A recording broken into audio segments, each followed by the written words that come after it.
The last time these two teams met up was in Seattle for the WAC championship game that saw the Lopes coming away victorious with a 1-0 victory and their first ever WAC title. Good evening, everybody, and welcome inside the GCU Soccer Stadium for tonight's matchup between the San Jose State Spartans and the Grand Canyon University Lopes. I'm Kyle Borg alongside Jack O'Hara. And Jack, the Lopes are coming into this one off of a little bit of a disappointing road trip going 0-1-1. Well, Kyle, of course you want to come away with the victory going 0-1-1, though you have to say they really played well defensively, so nothing to complain about on that, and only allowing 2 goals allowed. But this Spartan team is looking for revenge, and we'll see if they can get it here tonight in front of the Havoc faithful. San Jose State has gotten off to a strong start in conference play, and like you just mentioned, revenge is on their mind. Well, who could forget Alex Rodia's game-winning goal in the first half of that WAC championship game last November? But Kyle, you got to know this is a very dangerous defense, a very different defense, a new goalkeeper for the Spartans. We'll see if the Lopes can adapt right off the bat. Kickoff is right around the corner between San Jose State and Grand Canyon, but first let's send it to our sideline reporter, Montana Lambden.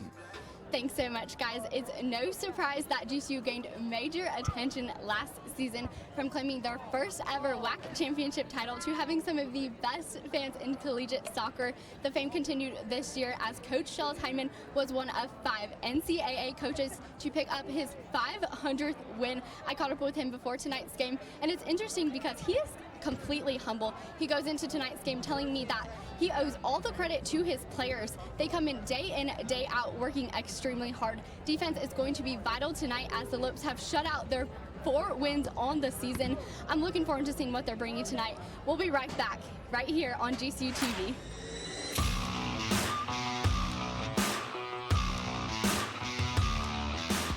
Part of my motivation of becoming a doctoral learner was so I could immediately start using the information that I was learning in the courses as a tennis coach here for my student athletes. I think that it set a good example for those around me to know that things can be accomplished. My name is Greg Prudhomme, and I just defended my dissertation to earn a degree in performance psychology. There's a thunder in all of us. Come find your purpose at Grand Canyon University. About time we watched it. Getting ready to trade it in. What are you doing? Just a little shopping. Wait, a new truck. Don't you think I should be involved? Of course. We'll head over to Sanderson Ford as soon as I'm done. I don't have time today. Hope we're going with 4 doors this time. Ooh, of course. I know exactly what I want. I mean, we want. A lightning blue Ford F-150 Super Crew with EcoBoost. All done. Shop from home, buy from home, we deliver. From the dealer you can trust, Sanderson Ford.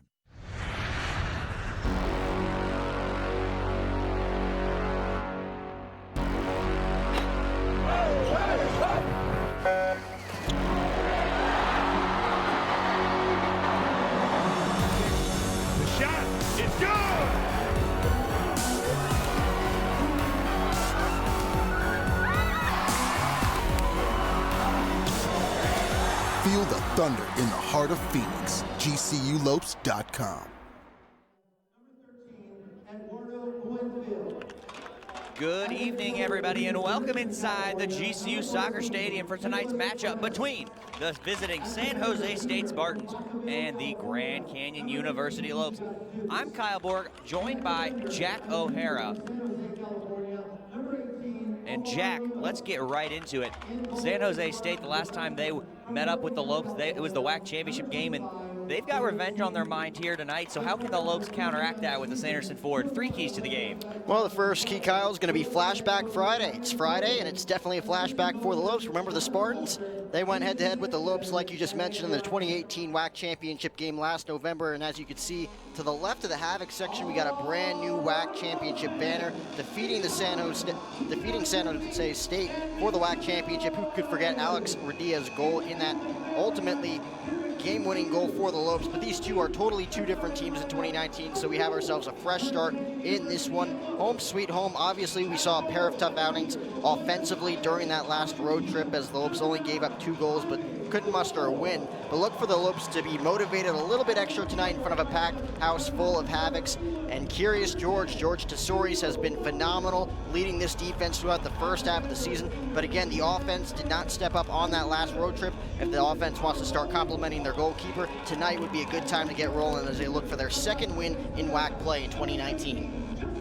You just mentioned looking for WAC win number 2. The Lopes come into this one at 1-1-1 in the conference and 4-3-2 overall on the season. San Jose State brings a 2-8 record in, but those 2 wins have come in their last 3 games and both in conference.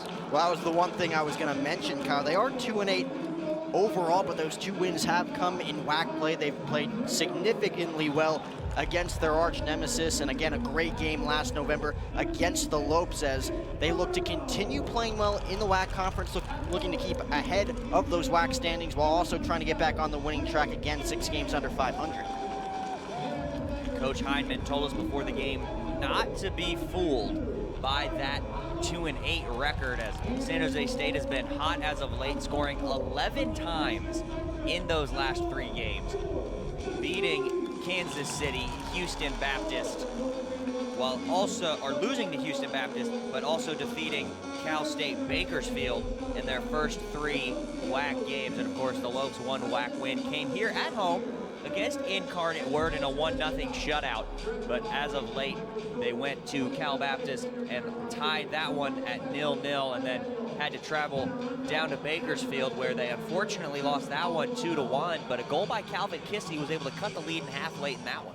And I got the chance to talk to Calvin at practice yesterday. Was excited after his first goal of the season. And I think tonight's going to be a real game changer for the Lopes being at home, given that they're 3-0 already. So the Lopes will look to get it going here tonight. But before we get to kickoff, let's send it down to prayer and national anthem. Father, we thank you for a wonderful, cool evening where these athletes will be able to play a great game. I pray that you protect them from any injuries, Lord, and may they play to your glory. We pray this all in your name. Amen.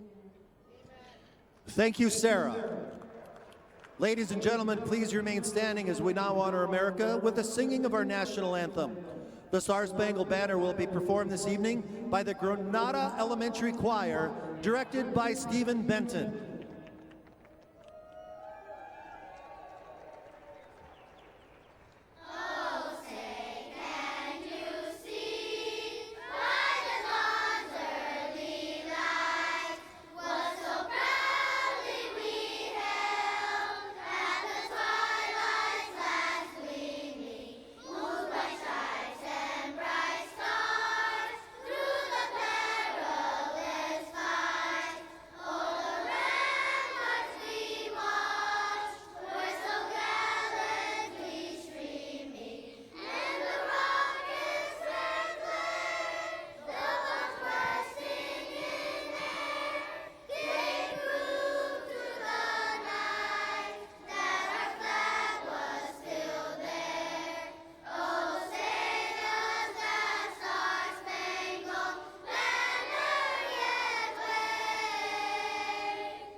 Thank you, Granada Elementary.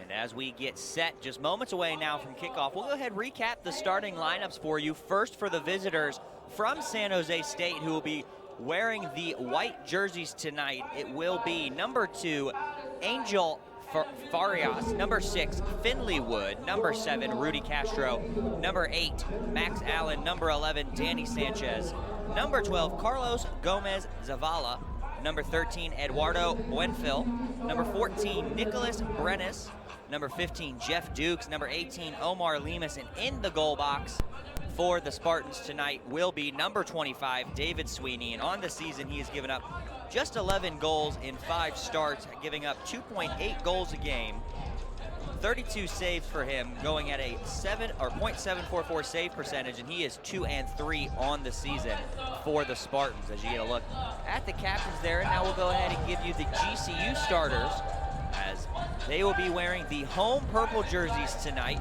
And for the Lopes, a couple changes for them. Number 9, Jaime Delore. Number 10, Hugo Logan. Number 11, Julian Armaroli. Number 13, Justin Rasmussen. Number 16, Pambos Aristotelos. Number 23, Austin Day. Number 25, Marios Andreu. Number 26, Nick Barrerio. Number 27, Ray Gatan. And number 32, Ariel Aguas. And as always, in the goal for GCU, he'll be wearing the black goalkeeper jersey. It is number 1, George Tesouris, and on the season for George, he's given up just 8 goals. He's giving up less than a goal a game at .85 goals against average. He's got 31 saves. He's saving the ball at a 79.5% clip for him. He is 4-3-2 on the season, and all 4 of his wins as of the Lopes, all shutout wins. So expect more of the same from George Tesouris, as we are just seconds away now as the teams have had their final moments to huddle up.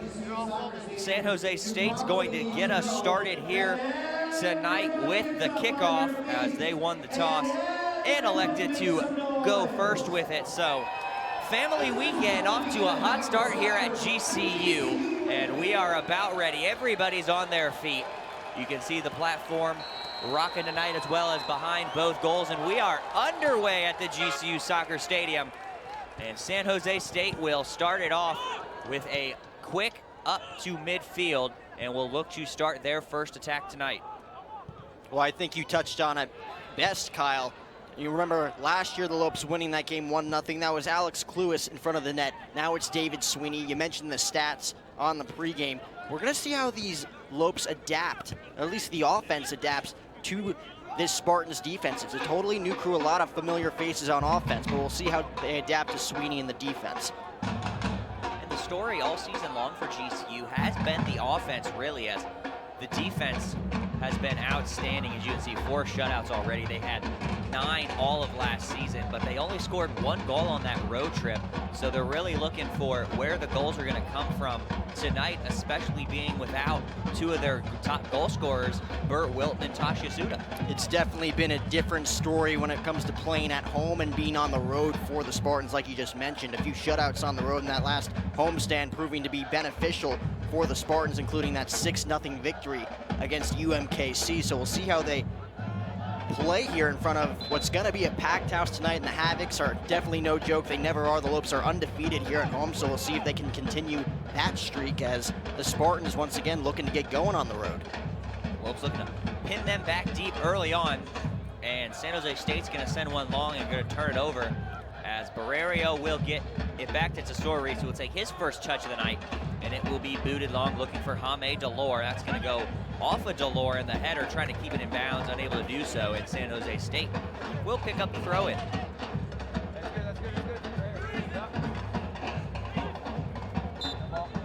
So a handball on San Jose State right there, looking to get something going up front off that throw-in, but unfortunately took an awkward bounce and caught him in the hand. So GCU will regain possession and take back over, and they're going to let Tesouris send this one deep, where Aguas will kick it back now to Tesouris instead, as they were thinking about setting something up, but instead will play it short.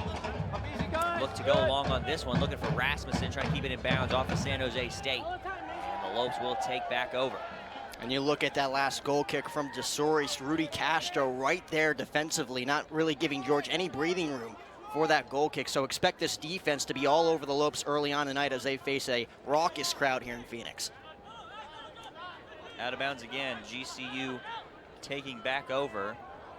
And now a foul on the Spartans, so GCU is going to get their first quality chance of the night on this free kick from the near side corner of the box, as the Lopes will be attacking from north to south. And this is an opportunity to play one into the box. Not going to have a good look at a shot from this angle. It would be a tough goal to get a shot away, so they're just going to have to look to get somebody in the middle.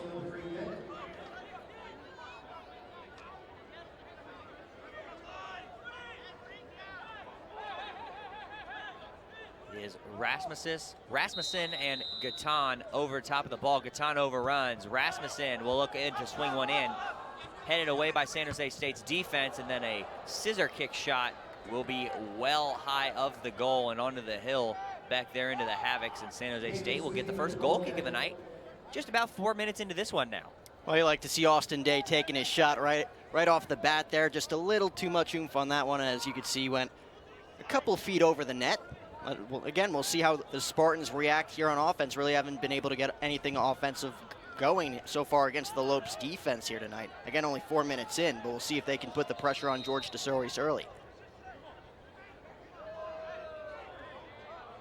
So the referee says that one went off of Ray Gatton last, so San Jose State's going to get a throw in right there in front of the platform at midfield.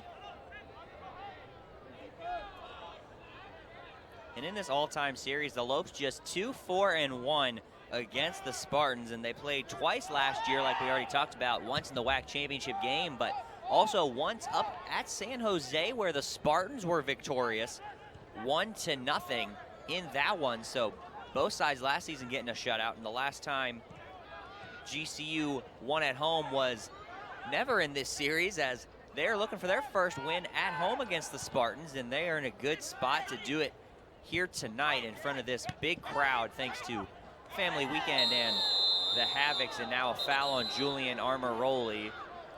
Slow to get to his feet as one of the San Jose State players. Well, it looked like Danny Sanchez hooked him there the very last second at midfield. Looking to get it up now. That is Farias, who will play it all the way back now to midfield, and will swing it across, and San Jose State will have to reset.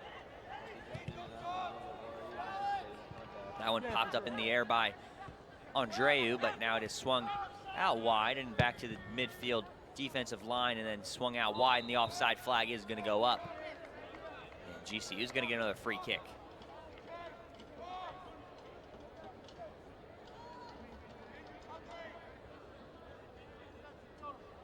This will be Nick Barrerio, who's going to play it short to Austin Day, swing it all the way around for Aguas, who will find Armaroli, and now the ball all the way on this near side, looking to get it to Delore. He'll take a touch around and turn it over, and now San Jose State back on the ball at midfield. Well, this is exactly what San Jose State wants to do offensively. They want to control the ball, get on the attack early, and once again, just as much as the Spartans are putting the pressure on the Lopes offense, you can see the Lopes breathing down the necks of the Spartans, as well as you get another foul there on our side. And a little shove in the back from Hugo Logan. He was looking to get away with one there, as he was hoping the referee wasn't in a good position. Referee was, and now San Jose State's going to get a free kick near that midfield circle, and they're going to play it short and quick. Look to catch GCU on a quick counter now. Played into the far side corner, looking to get one into the box. They do, but it's cleared away by Nick Barrerio, and then played back up top, and San Jose State will have to reset once again.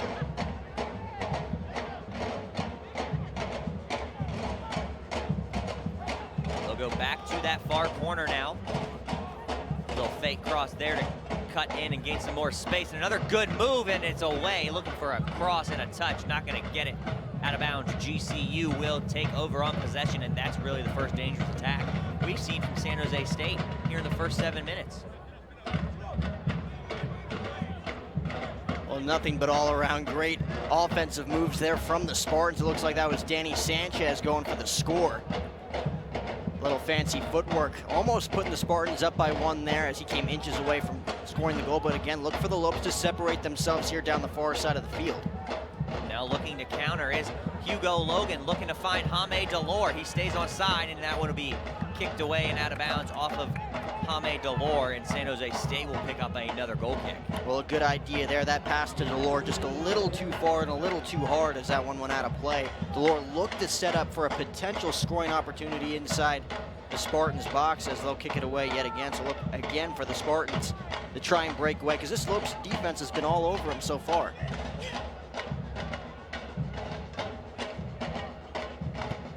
That one booted away, and GCU will be the first one to get to it, but San Jose State able to regain possession now, and another foul on the Lopes right there at midfield. So the foul count early on, 5 between both sides. San Jose State with 1, and the Lopes now with 3, just 8.5 minutes into this one. And Jack, we were kind of talking about it earlier, was that this one will probably be a physical game, and the Lopes no stranger to having to play against physical teams, as they saw Cal State Bakersfield being very physical with the Lopes. And Coach Heidman said it as well as we were talking to him before the game. Two very physical teams offensively. And like I've mentioned, throughout the first 9 minutes in this one, both defenses have been right down each other's throats so far, not giving any leeway. That one was a dangerous attack, and the offside flag goes up.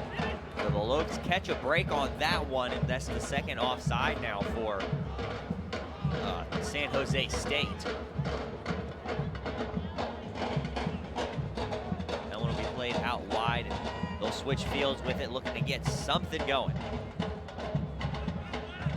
Puts it back in the middle with Aristotelos, and he'll have to play it back. It'll get up to Julian Armaroli.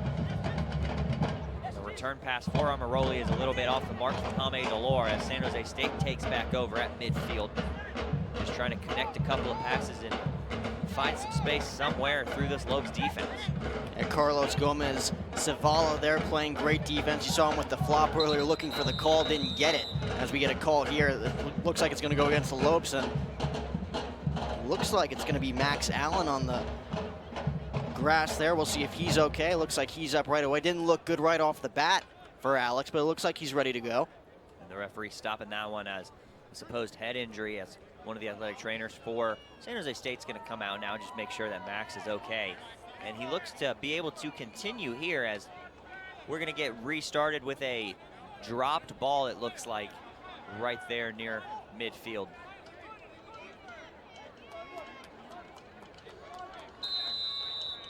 And the Lopes will do the sportsman-like thing, and we'll play it back to Sweeney in the goal.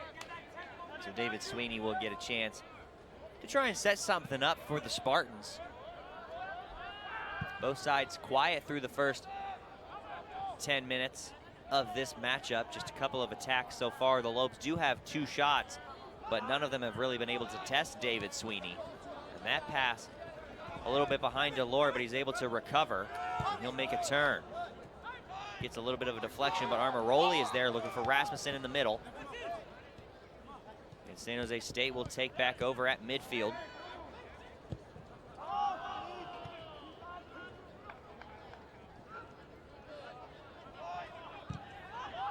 That one over the touch line on that far side, and now a throw-in coming for the Lopes on that far side, right in front of the Havoc faithful here on a Friday night in Phoenix. Good to see the support from the GCU students here. And they never cease to amaze me, Kyle. I mean, 3-0 for a reason, not only because of the good play offensively and defensively from Coach Shellis' squad, but these Havocs typically get into the head of our opponents, and you can see it right here early on as the Lopes again trying to put the pressure on David Sweeney. We'll see what he's all about. That one got played into the middle, almost swung all the way across, but San Jose State able to get it out, and will now kick it up past midfield, looking to get a counterattack of their own, as GCU is going to let that one travel a little bit farther before getting it to Tesouris, who will have to boot it away and out of bounds and out of danger as San Jose State takes back over with a throw-in. And once again, like I mentioned earlier in the game, Rudy Castro, again, breathing down the neck of George Tesouris there, running him down. George really did not have much time to set himself there for that last kick, just kicking it out of bounds. So once again, Rudy Castro and the Spartans putting the pressure on defensively. And now the Lopes looking to counter. That one played through, looking for Rasmussen, but it'll be a little bit too far. And David Sweeney picks it up and rolls it out quick. Looking to catch the Lopes on the break are the Spartans, but the Lopes do a good job to recover after that one. And will force the Spartans to slow down just a little bit and play from the back.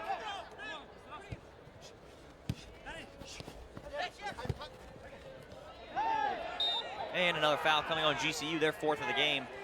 And we have 7 fouls between the two squads already here in this one. And I expect that foul count for both teams to be in the double digits at this point. Probably, maybe before the half at the rate we're going, Jack. We are far from done, as like we've mentioned, 2 very physical teams battling it out. And like we mentioned, San Jose really looking for redemption after last year's game. They did get the win in regular season play, but they would really like to get back on the winning track on the road. We mentioned their lack of success so far on the road. Those 2 wins only coming at home thus far after a great recent homestand. So again, a huge win tonight in front of the Havocs would really set them up for future success and would really really give them the motivation moving forward. As again, they're 2-8 overall. They are 2-1 in WAC play, so that's another big factor and motivator for them tonight, trying to go 3-1 in WAC play. Delore gets a touch, looking to send it up for Rasmussen. That one will be headed back to Sweeney. He'll be able to pick it up thanks to that smart play from his defense off of the header, and that one's going to be played in the middle for Max Allen, who will play it out wide, but a good step from Austin Day trying to stay on the ball. He can't do it, then trying to win it back was Andreu, but San Jose State will take back over on their defensive half.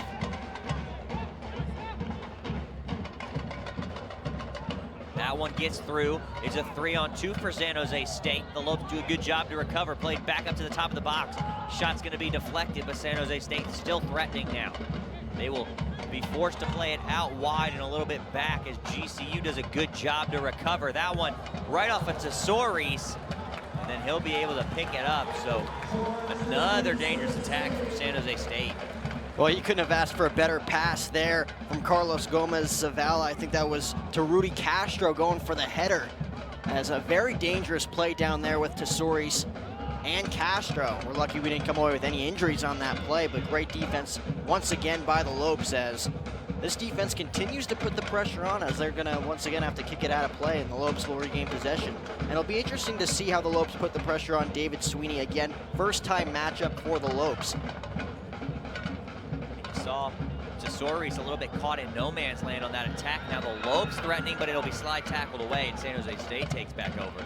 But Tesouris came out like he was gonna scoop that one up, but then he got caught with a defender and an attacker right in his face there, so he had to stop, and it's lucky that one got deflected the right direction off of him, and it kept it in front. And George Tesouris doesn't make very many mistakes in the goal, and that's what you love to see out of your sophomore goalkeeper. Now he'll have to be on his toes yet again as San Jose State has it out wide off of a GCU deflection, and now back into the middle, and GCU just collapses and suffocates that pass. And the Lopes do a good job to get it out of the way.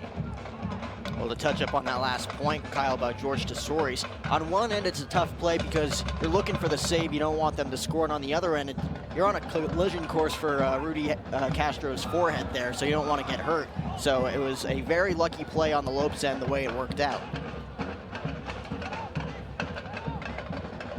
San Jose State able to intercept that one, and now looking to get a step on the GCU defense. This time they'll play it out wide to the near side corner, looking to get one in. San Jose State right in the awaiting hands of George Tesouris there to make the stop. And now he'll be able to calm things down a little bit and make the Lopes and the Spartans reset, and he'll roll it out and get things started. It didn't look like Danny Sanchez got all of that kick there looking for the score. But again, right there is George Tesouris doing his job so far. As once again, the Spartans right back on it on offense. Lopes looking for the long pass there, didn't come away with it. Now that one will be right at Austin Day. He'll be able to head it to Ray Gatton, who's looking to get a burst of speed and get by his man, and he will for the time being. Gatton into the box. That one will be deflected, and the Lopes are going to get a corner. The first one we will have tonight, and it comes 16.5 minutes into this one, and another good scoring opportunity for GCU coming up. Well, a great setup there, Ray Gatton showing off the speed and almost looked like he was gonna pass. It looked like Finley Wood there defensively. Just stumbled at the very last second, but putting the Lopes up with a great advantage here. It looks like it's gonna be Aristoteli's here setting it up. We'll see how they set up offensively. Again, this is probably the first real test for David Sweeney against this Lopes offense.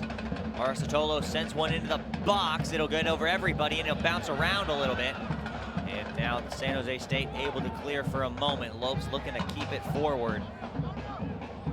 That one's going to travel all the way back and end up back with George Tesouris, who's going to boot one long, and a couple of Lopes offside, so they can't play it. And then that one gets headed back to David Sweeney, and he'll scoop it up and try and calm things down and get ready to start another attack for San Jose State.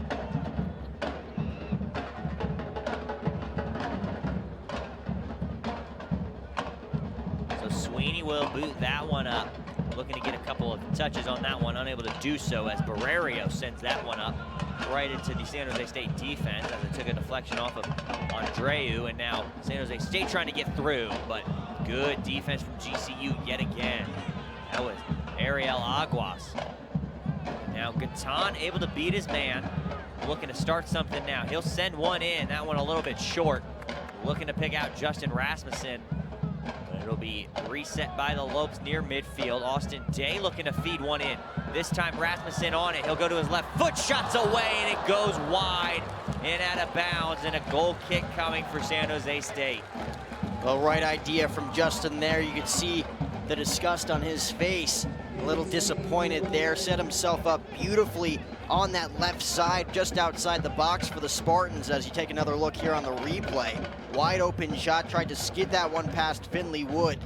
And going out of his way there, of course, was David Sweeney. Didn't have to, as it was just inches to the right. But again, the first real threat there for David Sweeney. Hopefully the Lopes keep him on his toes from now on. Lopes definitely want to test that freshman goalkeeper as much as they can. And that shot from distance, George Tesor-Reese read that one like a free safety back there. Able to catch that one easily, and he'll throw it out wide for Nick Barrerio.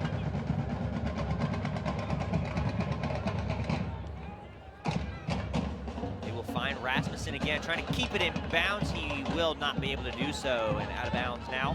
San Jose State gets a quick throw in and looking to catch the Lopes going quickly, as that seems to be their strategy so far. Go quick and try and catch GCU off guard, but Lopes have done a great job of being ready for that from San Jose State.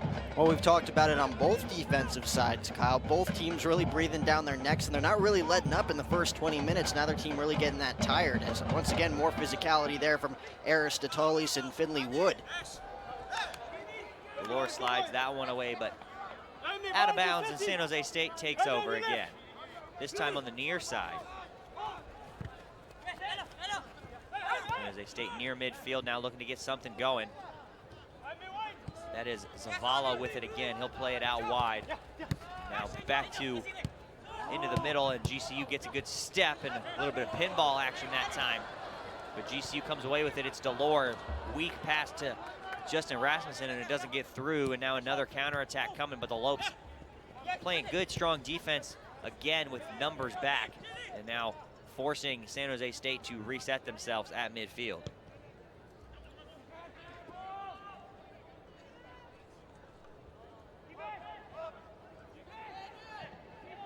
San Jose State threatening yet again, but GCU able to poke it away and trying to find Gatan, but he'll have to stop, slow things back down, and he'll try and dribble through three Spartans, unable to do it successfully. And San Jose State takes back over.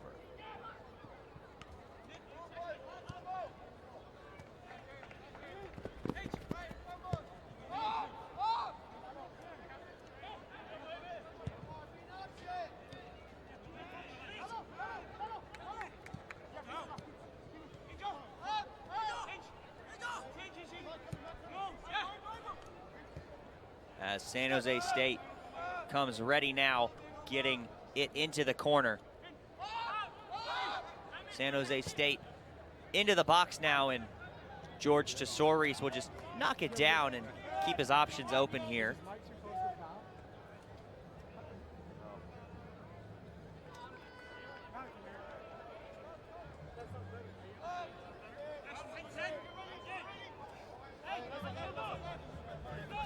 So back to George Tesor-Reese.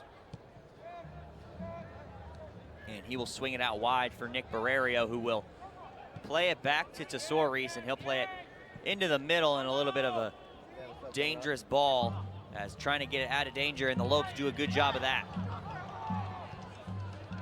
Looking to counter here. Here comes Ray Gatan. Ray Gatan down the far side. Offside flag goes up. And it is a perfect time now to check in with our sideline reporter for the evening, Montana Lambden. Down to you, Montana. Thanks so much, guys. Goalie George Tesor-Reese has continued to prove himself all season long, coming off of last season being named WAC Championship MVP. It's not only the important thing in George's life. Prior to attending GCU, George served in the Cyprus military for 2 straight years. He served on the first line of defense, while teammate Pambos Aristotelos drove the tanks. Thanks so much, guys. Back to you. Thank you, Montana. And she was George Tesor-Reese, the redshirt sophomore out of Cyprus, talking about that mandatory military service that they have to complete it down there in Cyprus. That is why he is on the older side of sophomores, being at age 22. But lucky for the Lopes, he's still able to compete here tonight.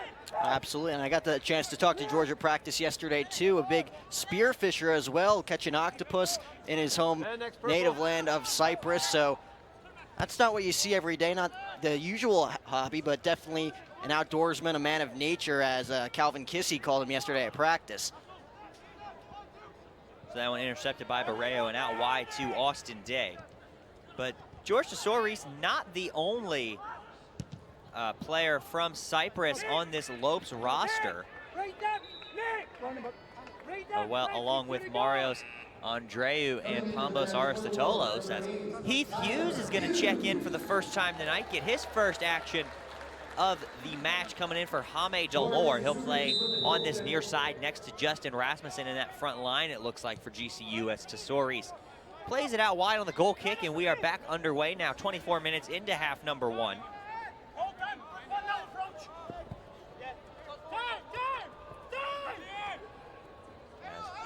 San Jose State intercepts it, and now GCU looking to pin them back deep.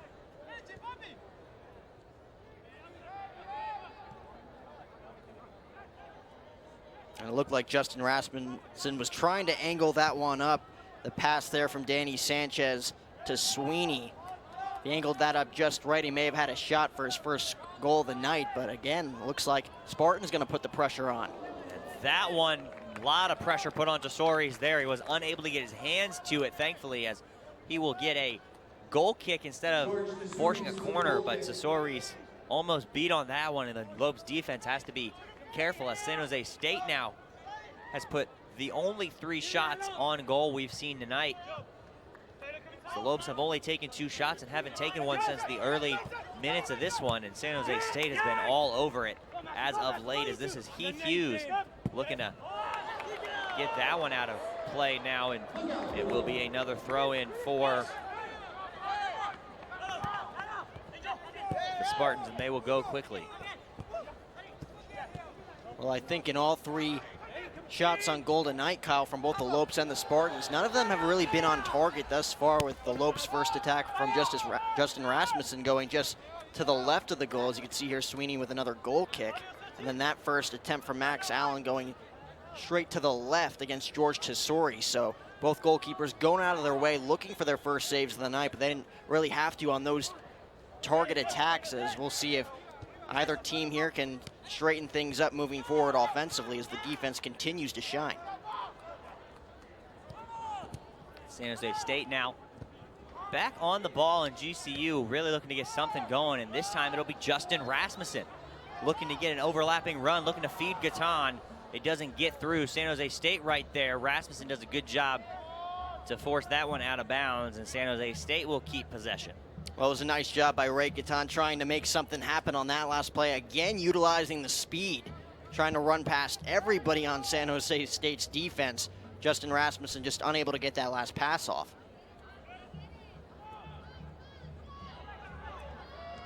As Gatan finds Rasmussen looking for a return pass to Gatan, where Gatan's gonna jump over that one, and now off of Rasmussen's back and out of bounds, and another throw in on that far sideline for the Spartans. 14. San Jose State now puts it back in play, and it's right at the Lopes, and now Tyler Hughes with it in the middle of the field. Lopes looking to get something going. Hughes looking to go over top to Rasmussen, but can't get it to him, as now this is Aristotelos from distance, and it's just high of the crossbar and out of bounds, and a goal kick for David Sweeney and the Spartans. Again, Pambos just looking for the home run kill there. Almost came away with it, as Pambos Aristoteles took a chance from outside the box. Really didn't see anything from inside the box as we take a look at the replay. Once again, that Spartan defense just holding their own here early on, as he again just inches away on the top of that crossbar, unable to come away with the point. But still a lot of time here in the first half as Sweeney kicks it away. That one well beyond midfield, looking to beat Austin Day, but he does a good job staying on that one, keeping it inbounds and gets it stolen away. And now he'll look to start something for the Lopes, but it goes out of bounds, and unable to start anything on that one was Austin Day, but he did a good job of winning the ball as he does it again, pops it up. And now San Jose State able to come out of the scrum with that one, and now they will counter. That one gets by Barrerio into the box, shots away, and it's wide again, and another goal kick coming for GCU. If I'm George Tesori's, I am not very happy with my defense right now. Well, that was an excellent pass. You got to credit San Jose State's offense from Carlos Gomez-Zavala looking for Rudy Castro on that last attempted score. And once again, just like the first attempt from San Jose State, as we take another look, just to the left of the crossbar, George Tesori's, all he can do is watch that one go to the left and out of play. But like you mentioned, Kyle, can't be too happy with the Lopes defense on that one. They've been shining all night long up until the past 5 minutes or so with those 2 attacks coming from San Jose State. Will Clark just checked in for the freshman Hugo Logan, so Will Clark will get his first minutes of the night as Gatan intercepts that pass, and will play it back into the middle and out wide for Ariel Aguas, looking to get something to Tyler Hughes. He will play it back, and Arcitolo sends it to Hughes. Back to Aguas now. Aguas looking to set something up. 4 Lopes at that defensive back line for the Spartans, really looking to put some pressure on up front. But so far unable to get really anything through, as the Spartans doing a good job to counteract that on the defensive end. So that one played back to David Sweeney. And Sweeney now will put that one up as a foul coming on the Spartans, as Aristotolo's got taken out, trying to go over the top of him to get that ball. So both teams now with 4 fouls on the night so far, as we have just now eclipsed the half-hour mark in half number 1 between the Lopes and the Spartans in this WAC championship game rematch. The referee now will back up the Spartans, as the Lopes putting 7 players forward at that 18-yard box top line, and that one will be sent in. Arcitolos puts one in. It'll be headed away by the Spartans. Rasmussen looking to send that one back into the middle. Booted away by the Spartans, and Arcitolos can't come away with it. Now the Spartans have a 3-on-2. San Jose State threatening. That ball's played into space. Tesori's is going to come out and challenge. He'll do it with a slide challenge and boot that one away. And a good job by the Lopes defense to keep that one out. And George Tesori's playing a little bit of sweeper keeper back there and keeping that one out of the back of the net. Well, that play was going to be determined by whoever was able to outrun each other, whether it was George Tesori's or Rudy Castro on that play, because that was a wide open lane there for Rudy Castro to give his team a 1-0 advantage, but a great play. You can't ask for more from George Tesori's, running out and getting that one out of his box. Looked like George had a great jump and a good read on it back there. And Rasmussen moments ago almost came away with a steal and a goal, as the Lopes will now play it all the way back to their goalkeeper and will have to reset themselves. San Jose State heads that one out wide. Lopes trying to keep it in bounds. They can't do it. San Jose State now picking up another throw-in on that far side near the midfield line.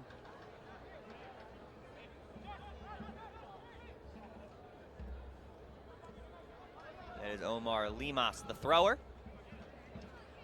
And it's taken away by Gatan. Good move there. Looking to get something up for GCU now. That one will be played a little bit behind Clark, but Arcitolo's there to recover it. And now he will play it for Julian Armaroli, who will find Tyler Hughes.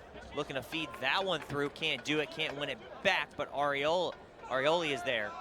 And now Arcitolo's back for Ariel Aguas. Out wide now Austin Day, as the Lopes continue to throw numbers forward. They're playing back with just 2 defenders so far. Now GCU with it on the far side. Cuts it back into the middle. Shots away, deflected out of bounds. Will Clark almost getting on the board there. And GCU going to get another corner kick. Well, a great offensive strategy there from the Lopes. A couple of key passes from both Aguas and Catan down there by San Jose State's side. Just unable to come away with the potential attack. San Jose State's defense at the very last moment right there, able to combat that one. But second corner kick of the night for the Lopes, second for Aristoteles. We'll see if he can come away with the point. Clark's in front of the goal, looking to cause some havoc. Armoroli challenges. It looked like he might have got knocked in the face off of David Sweeney, and an immediate call on for the training staff.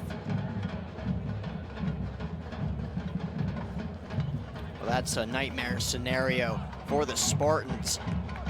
Getting that immediate call over from the training staff. We've mentioned it through the first 33 minutes in this one. The physicality has been unreal here in front of the Havocs. So definitely not something you want to see, because throughout this entire game, we've seen a couple of rough ups on both ends, but they've been able to get up, able to brush off the trainer, not in this scenario.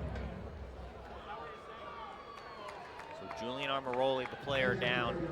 And a good challenge from him, really, just trying to come in and challenge David Sweeney for that ball. And referee's going to call a foul on him, so we'll get a free kick for San Jose State when we restart play, as both sides will go ahead and head to their benches, get some water as we check on Armoroli and hope he's okay. But, you know, so far, Jack, the Lopes been able to really pick it back up as of late. And they've really been starting to put the pressure back on San Jose State, trying to swing momentum in their favor.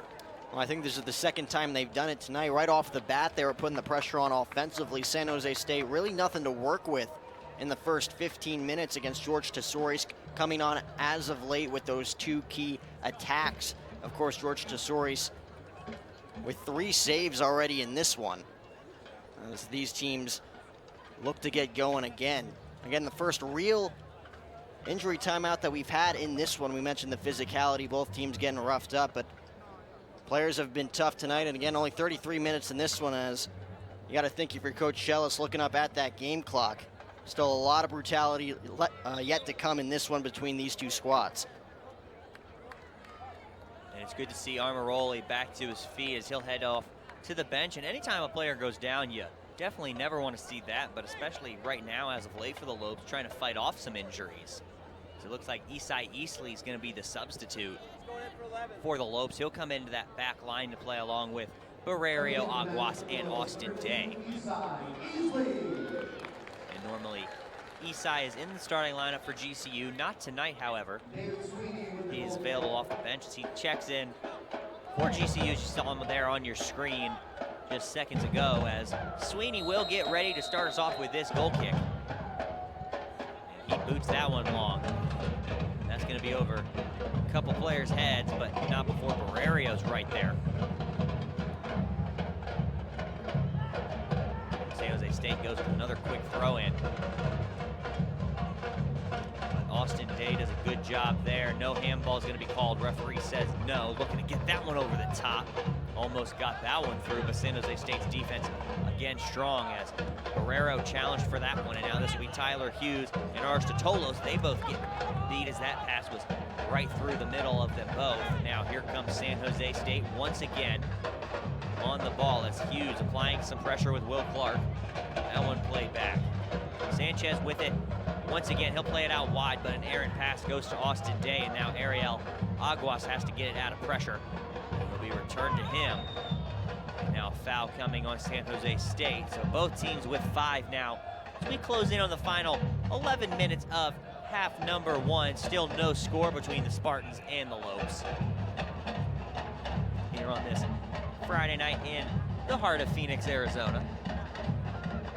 And that one will be quickly played to Tesori's, who will have to switch fields, and now he'll get by Isai Easley, and Coach Heineman not happy with his goalkeeper on that one, as San Jose State will get a throw in. Well, that pass obviously a little too strong from George, as you saw Austin Day just look on as that one went out of play. But you got to think here for the Lopes defense, they've been able to put the pressure on all night long. It's picked up as of late, like we mentioned earlier, Kyle, as that one goes out of play. But again, with George Tesori's back against the wall here, the Lopes defense once again stepping up, as they'll take the ball back offensively yet again as they regain possession on offense, I should say. So Tesori's going to get a goal kick now to start things for GCU, as that one will get back to Aguas on the far side. He'll make a move and play one up long. San Jose State going to be able to run onto that one. And now a slide tackle away. That one's going to not quite end up in the back of the net. And GCU almost coming away with the first goal of the contest, but it's not out of the way yet. Aristotelos high and wide. And Justin Rasmussen frustrated with himself there as we'll take another look at the replay. That was Jeff Dukes with arguably the most heads-up play you're going to see in this game, with his goalkeeper David Sweeney out of position. Dukes with the amazing heads-up play to keep this game knotted at 0. Just inches away from that goal line, and that is a nightmare as a coach to see your defense and your goalkeeper with a little bit of miscommunication and playing with it in that 18-yard box. And Justin Rasmussen did what he's supposed to do there, try and win that ball, and he did, just unable to hit it hard enough on that slide tackle. And then Aristotelos with the rebound just put that one high and wide, but GCU back on it now, looking to continue this applied pressure as it gets back to Pombos at the top now. He will feed it to Tyler Hughes, who will try and get a return pass away, can't do it. And now here comes the Spartans again, but they will have to play it back to Sanchez, who will play it back to the defense as GCU recovered well yet again, as that one gets back to Sweeney, and he will definitely be a little bit more careful with it from here on out, as you can see him just take a little bit of extra time to play that one. Well, you got to think that's a wake-up call for David Sweeney on that last attack from the Lopes. Tried to jump the gun a little bit too early, trying to come out for the save, as almost shooting himself in the foot if it wasn't for Jeff Dukes, again with arguably the most, or the #1 defensive play in this first half through the first 37 minutes. So that one played back up. Ray Gatton trying to stay with it, he does. Good job from Ray Gatton. It's a 4-on-3 for the Lopes. Played out wide, Day into the middle, Rasmussen puts it in! And the Lopes are up 1-0 on the Spartans, and a little bit of a flashback for them now. Well, dare I say, signed, sealed, and delivered for Justin Rasmussen with the good eye. Good pass there from the Lopes inside the box. You knew David Sweeney was sweating a little bit after that last play. As you take another look at the replay, an excellent pass right behind Rudy Castro, and Justin Rasmussen not holding anything back on Sweeney to give the Lopes a 1-0 lead in the first. Thunderclap of the night from the Havocs here in Lope Country.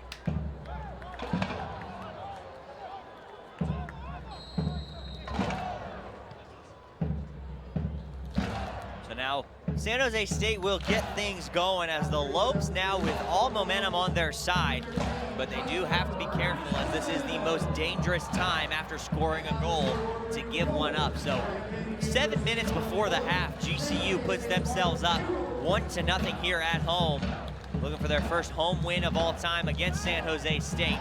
And now foul on GCU, and Andreu unhappy there with the call, but San Jose State now with a chance to threaten as the 16th foul on GCU comes just 7 minutes before halftime.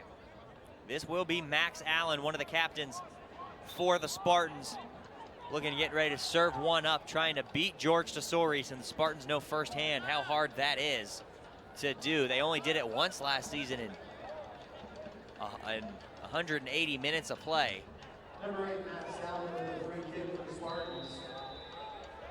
So now Allen will serve one up right deep into the box. Couple players hit the ground, and a goal kick coming for George Tesouris and the Lopes. It looked like Eduardo Buenfil trying to go for the sweep kill there, looking for a last-ditch effort to try to tie this game up. You saw nothing but purple and white down there on that left side for George Tesouris. A desperation call there from the Spartans, as once again the Lopes looking to isolate the ball on offense. Already up by 1 in this game. You got to think David Sweeney's sweating after those last 2 offensive attacks. He'll set one up offensively here for the Spartans. So Eastley does a good job to win that one in the air. San Jose State now with it on their own defensive half of the field. And you knew after those first 2 attempts from Rasmussen that it was only a matter of time really before he put one in the back of the net. He wasn't going to miss a third one, especially from that distance. And I'm sure he's happy to have that one back as he put in his 2nd goal of the season. Now he is tied for the team lead with Wilton and Yasuda. Well, we saw his first shot on goal earlier in this game. You saw the look on his face, frustrated with himself, hitting himself in the head as that ball just trickled to the left side of the crossbar, but right on target for that goal right there moments ago, just before the end of this first half. A great setup, a great pass from Austin Day setting that up as well. So again, another foul here as head-to-head contact continues in this one, Kyle. Still got a lot of soccer to be played here. We'll see if the brutality picks up. So 5 minutes remain in half number 1. Lopes up 1-0 on the Spartans, and now they have the ball looking to get an attack going in the middle of the field. They will have to play it back. Now looking to get something going. San Jose State on that far side will play it out wide. Look to get a touch into the middle. It'll be deflected off a couple of Lopes and out of bounds. Corner kick coming for the Spartans. Their first of the match and the 3rd we've had so far on the evening. Well, another great defensive stab there from the Lopes. Saw Ray Gaetan there getting hitting the ball nearly in the face on that last play, but he seems to be all right as the Lopes once again. It looks like the Spartans putting the pressure on. And a header put on net that time, but Tesori's right there to catch that one. Not a lot of power was put behind that. Now he will get set. Start something for the Lopes, and he will punt it away, and it is a good one. All the way, taking one hop into the other box. So Sweeney now with it. He will look to get hopefully an equalizer for San Jose State is what they need before halftime. They do not want to go into the half down 1-0 here at the GCU Soccer Stadium. So Gaetan and Day, the 2 men that set that goal up for GCU with the ball now. And now San Jose State able to win it back, but the Lopes get it right back on a good steal, and now foul on San Jose State. Their 6th of the ball game. Both sides now have 6 fouls as GCU will get a free kick and look to set something up right here. Go up by a pair right before the half. Number 16, Pablos Aristoteles with a free kick. That one played into the box, headed away by the Spartans out to Barrerio, who will send one back in, looking to get a touch. Was the Lopes and unable to get it there. That was Isai Eastley trying to get a touch to that one. And another good chance for GCU as you take another look at it here. Well, it looked like Isai Eastley got slipped up just a little bit there at the last second as the pass was incoming. Was centered up to the net beautifully there, but just unable to set his feet properly as he slips at the last second. Now the Spartans look to get something going, but it's poked away by Eastley that time. He'll slide in and win the ball. And now Aristoteles out wide for Ray Gaetan. Gaetan looking to use his speed yet again down that far side. He'll stop, he'll play it back into the middle. Touch by Aristoteles will be out wide for Gaetan once again. Ray Gaetan cuts back in. He'll send one to the back post, but it doesn't quite get there. And looking for a handball, referee's gonna say no, as the Lopes appealing for one, but they're not gonna get it, and that one's sent just a little bit too far and out of play. And a goal kick coming for San Jose State with a minute left here in the first half. 1 minute remaining. You mentioned all the fouls in this game, 12 combined from the Lopes and the Spartans, 29 combined fouls in that championship game last November, so watch out for that. They're only 17 away, a lot of soccer left to be played in half number 2. We'll see if they can get there, given how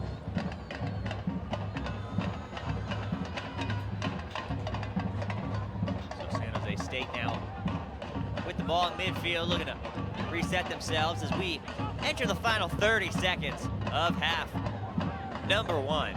As that one headed away by Austin Day. Day gets it back off of an errant pass, and it's for Ray Gatton. Ray Gatton looking to get something going in the final 20 seconds. Here comes Ray Gatton. Gatton will stop. He'll send one into the middle. Slidden away by San Jose State. The Lopes got to go quickly, looking to put one on the board before the half. 5 seconds, it looks like they're just going to hold it. Now throw one in. And that will do it here in half number 1 at the GCU Soccer Stadium. The Lopes find themselves in front of the San Jose State Spartans only by a goal, thanks to Justin Rasmussen in the 37th minute. Well, you can't complain if you're Coach Shellis Heidman, the way the offense has put the pressure on David Sweeney. David Sweeney coming a little bit out of his box, jumping the gun a little too early on a potential kill from Austin Day. Of course, we mentioned the defensive play of this first half was Jeff Dukes, able to come away with the save moments before Justin Rasmussen, who we saw early on in that game with already 2 shots on goal, comes away with the kill. It's a 1-0 lead for the Lopes. And you got to think defensively, George Tesori's had 4 saves in that championship game last year. He already has 4 saves in the first half. So we'll see if this defense for the Lopes can continue rolling in half number 2, looking for their 3rd WAC victory of the season. As players will head to the locker rooms, as George Tesori's, like you mentioned, 4 saves, and they have been timely saves at that. If you can say anything about the Lopes defense tonight, it's been all George Tesori's making up for a couple of miscues really from the Lopes defense, but I'm sure they will fix that in half number 2. But Justin Rasmussen from Ray Gatton and Austin Day in the 37th minute, and yet again we see another late goal from GCU. 100%. You mentioned Ray Gatton showing off the speed, and we've seen a couple of great passes from Ariel Aguas as well. And you talk about George Tesori's again just for 1 second. Lopes defense got off to a really hot start, not really giving San Jose State anything to work with offensively, putting the pressure on David Sweeney in the first 10 minutes before George Tesori's finally had his back against the wall with 2 potential attacks, one from Rudy Castro and one from Danny Sanchez in the 20th minute. But the Lopes defense continues to do a great job in front of the Havocs, combating this San Jose State offense in what is a WAC championship rematch. The Lopes looking for their first ever win against San Jose State here at home. So at halftime at the GCU Soccer Stadium, it is the San Jose State Spartans 0 and the Grand Canyon University Lopes 1. We'll be right back with more from halftime right here on GCU TV. Hit 'em up, move 'em out. It's a Ranger Roundup sale at Sanderson Ford. 44 Rangers now in the stalls, starting at $28.9. Head on in to Arizona's largest Ford dealership and head out in a new Ford. This is Sanderson Ford Country.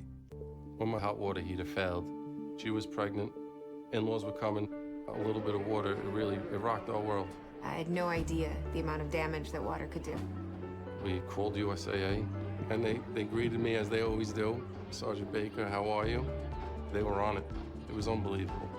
Having insurance is something everyone needs, but having USAA, that's a privilege. We're the Bakers, and we're USAA members for life. USAA. Get your insurance quote today. Wait, let's actually do it right. Hi guys, what's up? Have you guys ever heard of Ask GCU? I have heard of it. I have before, yeah. What is your favorite Ask GCU episode? Why I should go to GCU? Probably the best food place. You know, we all love food. Yeah. So probably that episode. What's the best way to drink a stampede? Go Carts. What is your favorite Ask GCU episode? All of them. Thank you. My favorite episode is probably where they asked about the Chick-fil-A line. The breakfast one's pretty good. The one where you guys talk about the best places to have breakfast on campus and everyone said Chick-fil-A. That's the best breakfast I ever had. The Welcome Week episode. The Welcome Week one, that one's really clutch. The Welcome Week, where Brittany jumps around into people's cars and asks them questions. Remember, kids, don't get into people's vehicles. I just really like you guys. I just like it when you're in it. You too. Tweet hashtag AskGCU to get your question featured.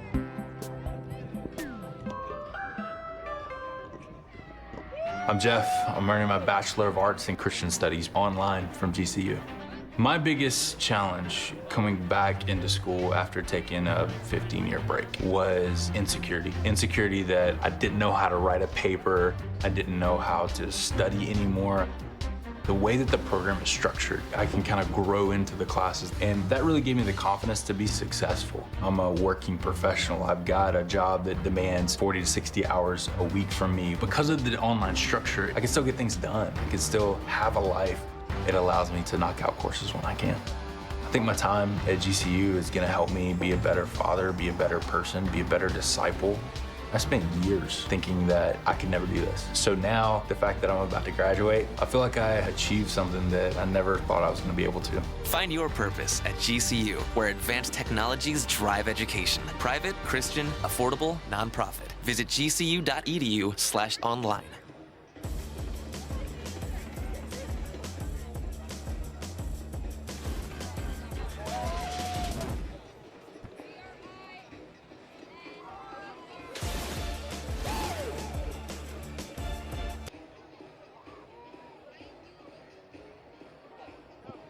At the GCU Soccer Stadium, where the Lopes lead the Spartans at the half, 1-0 thanks to the 37th minute goal by Justin Rasmussen.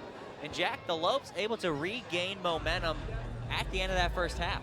Yeah, we saw them come out of the gate hot, Kyle, offensively, not really giving San Jose State anything to work with offensively. George Tesorius, like I mentioned, 4 saves in that championship game 11 months ago. He's already got 4 saves in this first half. And of course, the defensive play of the game, you got to look at Jeff Dukes, the save of the day for the Spartans, but only minutes later, Justin Rasmussen coming away with the kill. Lopes lead this one 1-0. As we mentioned, the brutality in this one, 12 fouls combined, 29 combined fouls in that championship game. We'll see what happens in half number 2.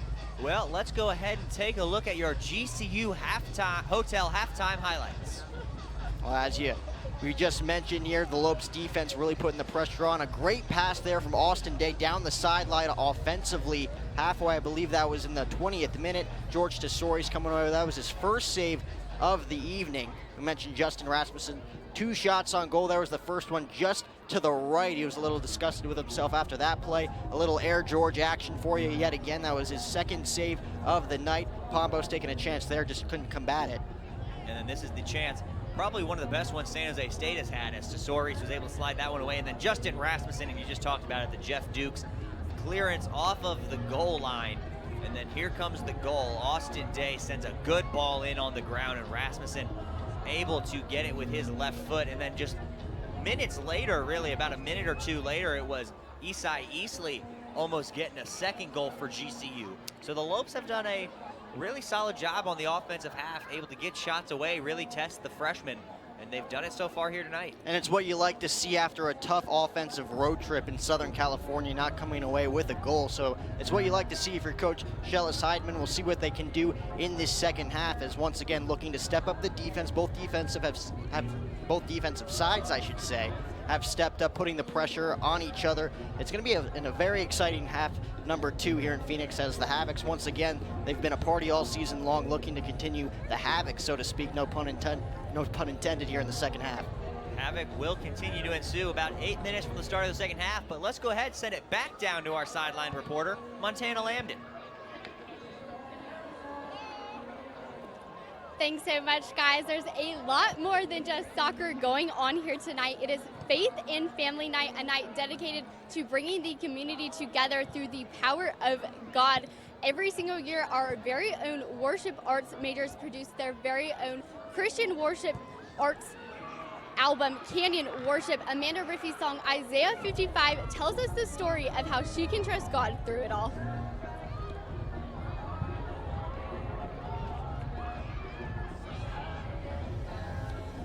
The name of my song is Isaiah 55, and it is based off of the passage Isaiah 55, and it is centered around the fact that God is greater than everything around us, and He is the center of everything because He is the creator and the sustainer of it all. His thoughts are higher than our thoughts, His ways are higher than our ways, and we can trust Him with everything, and that's what this song is about.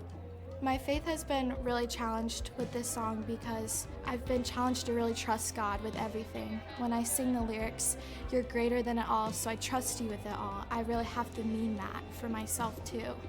And I think God's just shown me that I've really tried to control everything in my life and all the circumstances in my life, and that when I give Him control, He can work out His path and His ways, and they're so much greater than anything that I could ever do.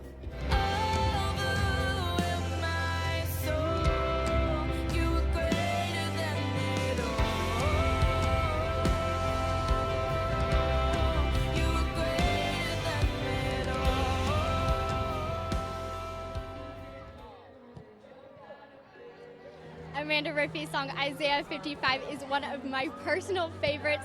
Thanks so much for joining us here tonight for Faith in Family Night. I'm going to send it back to you guys in the booth. And thank you, Montana. The Canyon Worship album available on all streaming platforms and at the Lope Shop, so if anybody wants to go check it out, they can go pick one of those up. And like always, Canyon Worship producing a great album. 100%. Go check it out on iTunes and Spotify, available right now. Now we will go ahead and take a look at our Canyon State halftime stats brought to you by the Canyon State Credit Union. Well, we mentioned the 12 combined fouls, 6 on each side, which is pretty impressive, pretty ironic so far here in half number 1. We mentioned the brutality thus far, 7 shots on goal on each side, 14 combined. We mentioned the 1-0 lead for the Lopes on Justin Rasmussen's goal late there with 8 minutes left to play in half number 1. And of course, San Jose State has put the pressure on, 4 shots on goal, resulting in the 4 saves defensively for George Tesori. So look for him to continue his dominance over San Jose State. As once again, we mentioned 2-4 lifetime are the Lopes against San Jose State, looking for their first win lifetime here at home in Phoenix. And they have positioned themselves in a good spot so far tonight, up 1-0 at the half. And now we'll go ahead and take a look at our upcoming schedule, brought to you by BSN Sports. Well, this homestand is far from over for Coach Shellis Heidman and men's soccer as they return on Sunday night as the Lopes go up against the Seattle University Redhawks for the first time this season in WAC play. Women's soccer will be back home as well next Friday night, a week from tonight on October 18th to face off against Seattle U as well. And women's volleyball takes on Chicago State on October 24th, and you can always catch all of those games right here on GCU TV. Women last night against Kansas City able to pick up a 2-0 victory thanks to goals by Cameron Larson and Danny Babb. So the Lopes women's team looking really good as of late. They're 2-1 in their last 3 games, and the men back here with a tough test against conference leader Seattle, who finished 3rd last season, as they will be also looking for revenge on the Lopes, as the Lopes went up to Seattle last season and beat them. And now we will send it back to our sideline reporter, Montana Lambden.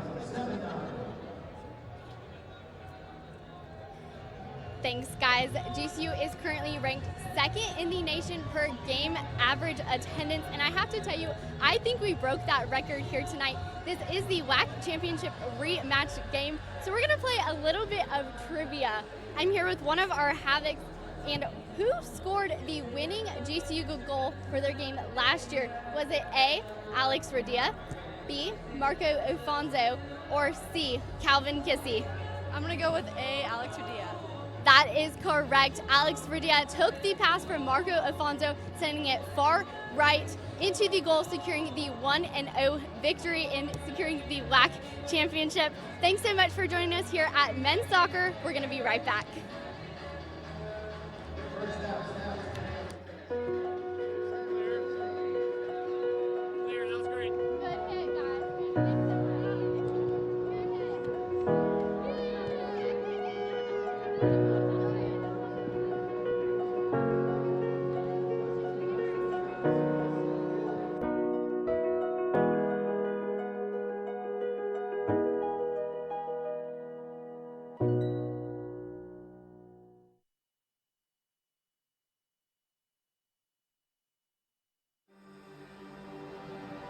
You use the latest technology to treat patients, but your care and compassion is timeless. And as an RN, you delight in sharing it. But there's always room to grow. Advancing your career means helping more patients and providing even more care. Grand Canyon University's online programs in nursing make it convenient for you to become the expert every patient deserves. Healthcare has made significant advancements, and GCU teaches you how to prepare for the future. By applying that knowledge, you're able to stay up to date with the latest medical technologies. And since GCU's nursing programs are online, you can access your program from anywhere. So you're always there for those most important. Find your purpose at GCU, where advanced technologies drive education. Private, Christian, affordable, nonprofit. Visit gcu.edu/online.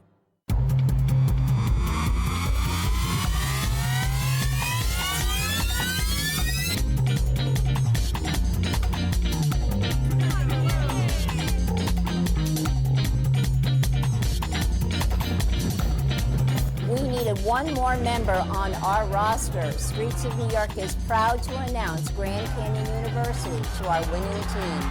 We are now the official pizza of GCU. Go Lopes.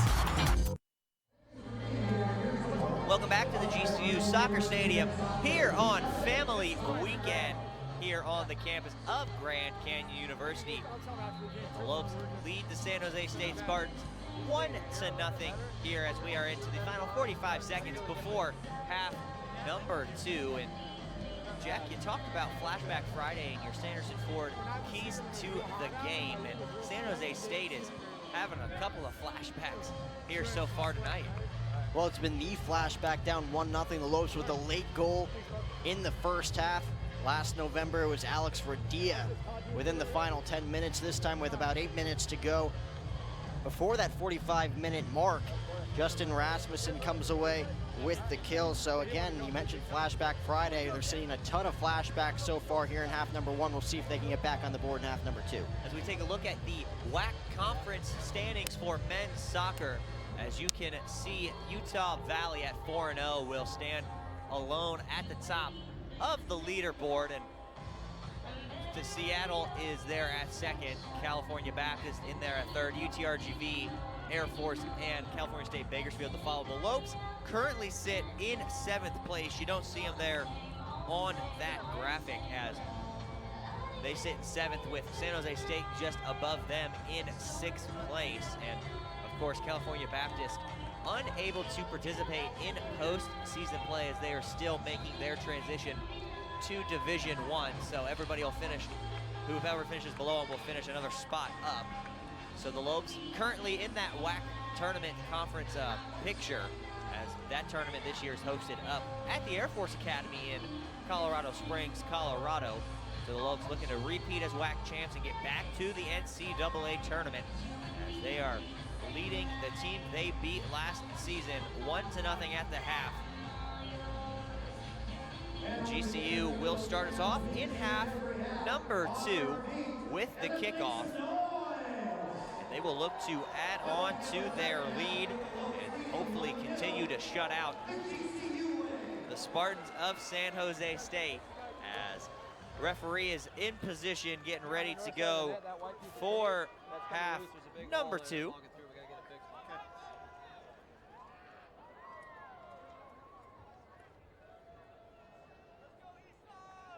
We're just making sure everybody is set, everybody in position so far here tonight on this beautiful Friday evening, around 72, 74 degrees right now outside.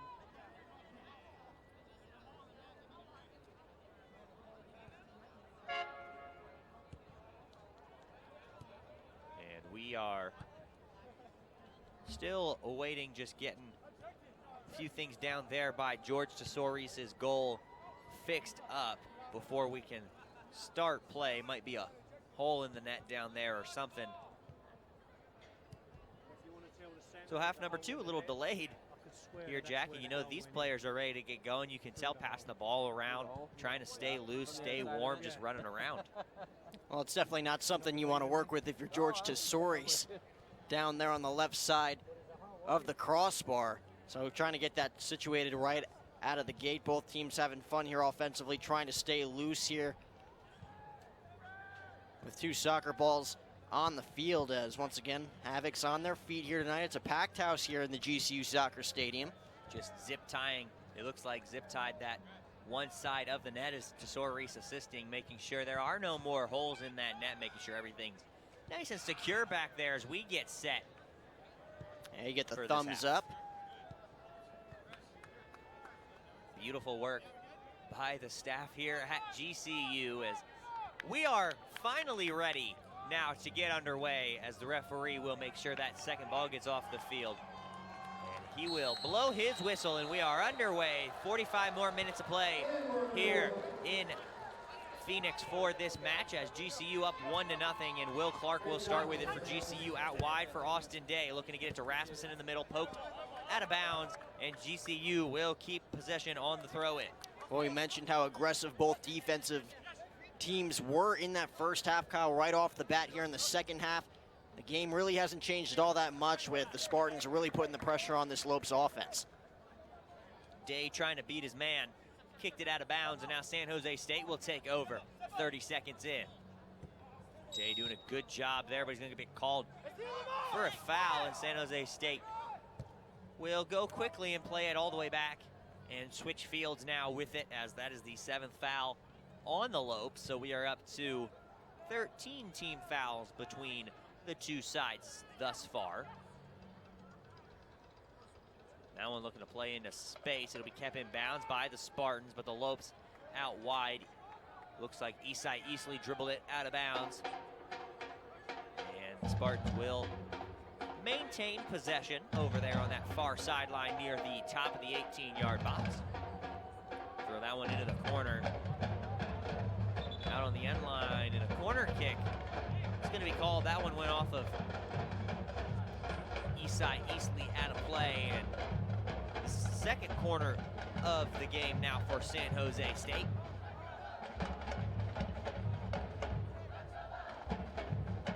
This will be Rudy Castro, number 7 for the Spartans, to take this corner kick now.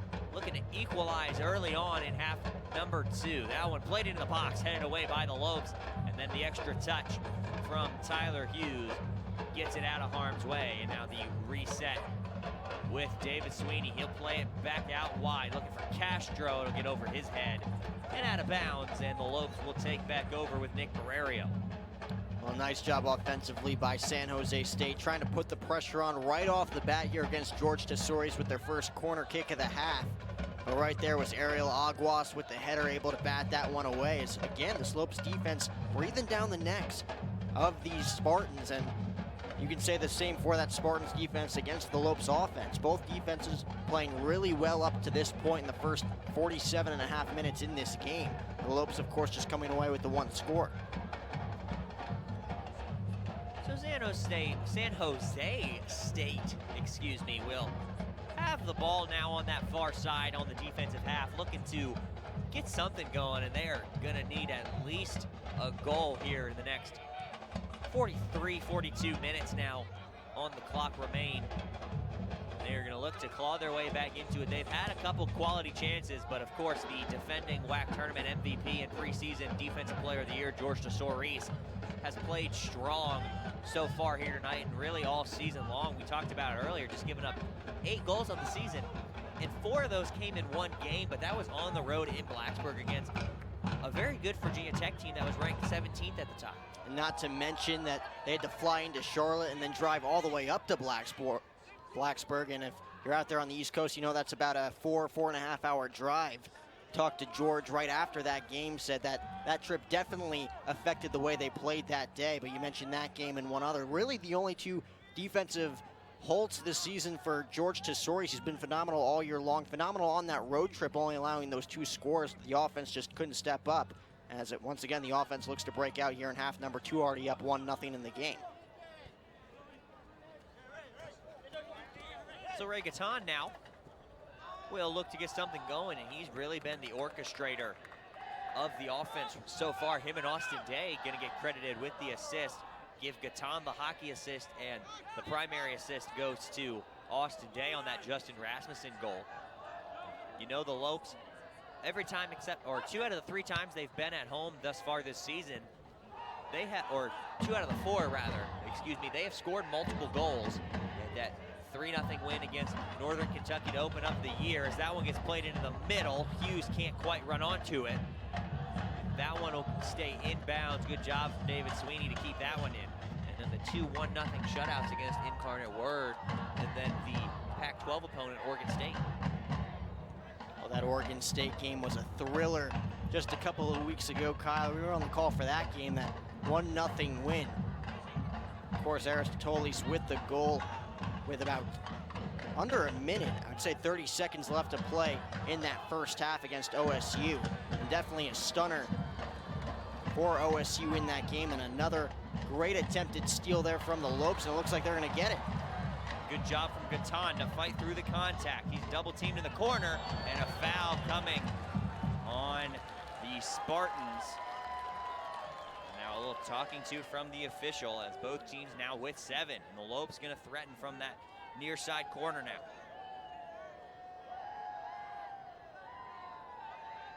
Take a look at some crazy havocs there with the drum line. A little bit of some antlers and some Jamba Juice going there for some of those fans as we get set up now. So we'll take a replay real quick at that foul as the referee holding up the free kick to have a word with a couple of players just to make sure nobody's holding anybody, and we get a whistle and we are back underway. That one played to the near post, deflected away and up to the top of the box, and now San Jose State will look to break out. That one for Sanchez. And now the Lopes get it right back. Day can't feed it through, and San Jose State looking to continue their counter, but on Marios Andreu is there.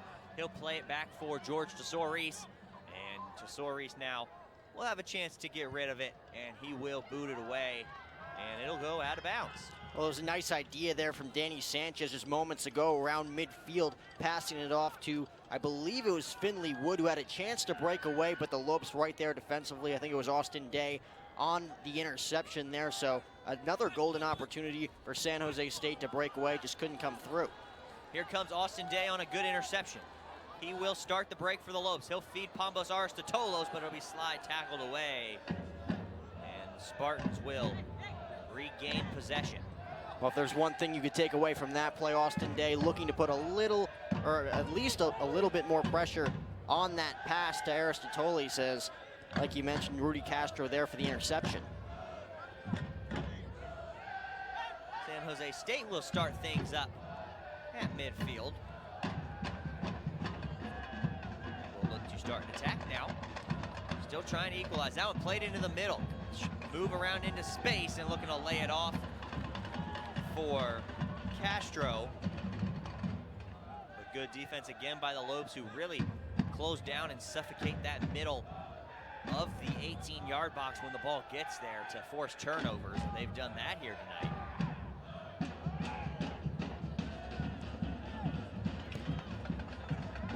That one played up for Castro, played back now.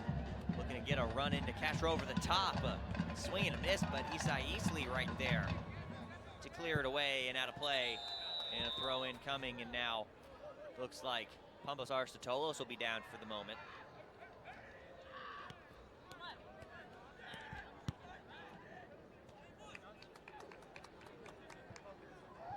Well, again, not what you want to see if you're Coach Shellis Heidman in this situation. And we've seen it all night long, players getting roughed up left and right for both the Lopes and the Spartans. And we're not really shocked to see it here in the second half after seeing the 12 combined fouls in half number 1. As you can see there, Coach talking things over with Justin Rasmussen. As the trainers come out on the field for Pambos, we'll see if he's okay.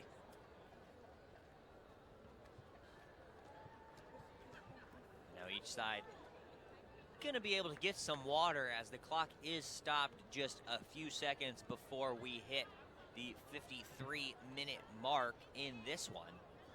So almost 10 minutes into this half now as he is back on his feet trying to jog it out. So it looks like he will step off the field for the moment. Not sure though if they'll bring in a substitute for him or if they will just have him wait there until the referee will call him back on.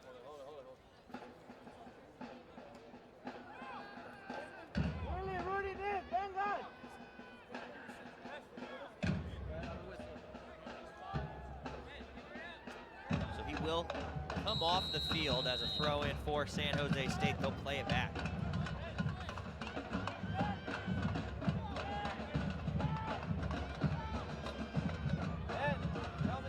Jose State now with it in the back. And they're going with a couple of 1-2s all the way across that 18-yard box. And now they will dribble it up the field, looking to get it up to midfield now. As Alexis Canales will enter the game for the Lopes, number 5 for GCU, and for the injured Aristotelos. So that's the second Lope to go down here tonight. That one will be played out wide for Austin Day. Austin Day looking to feed Rasmussen, but not enough power behind that one, as Canales will apply some pressure now, looking to get his first touch on the ball on the night. San Jose State will start another attack now up that far sideline. They will feed one over the top. Not going to get through. No foul there, as Tesori's will have it at his feet. A little bit of pressure now will be applied, and Tesori's will just pick it up. Well, we've seen that from Rudy Castro all night long, putting the pressure on George Tesori's. But even with that last goal kick, George Tesori's and David Sweeney not really having too much to work with here in the second half, almost 10 minutes in, as both defense continue to play well, really putting the pressure on each other. So no shots on goal from either side here in half number 2, as we have played 10 minutes now in this second half, as here comes San Jose State. That one got out of bounds, and GCU catches another break. They will get a throw in near the Spartan sideline.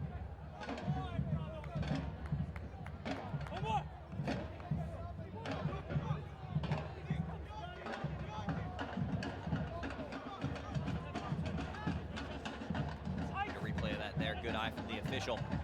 That one will go out of bounds. GCU will keep possession.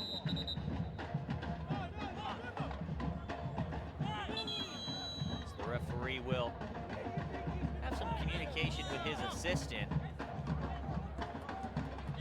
And now the Lopes will indeed keep possession, as this will be Ray Gaetan over to Canales, gets his first touch of the match. And that one will be swung all the way around, and then errant pass from Barrerio, and that one goes out of bounds, and San Jose State will go quickly.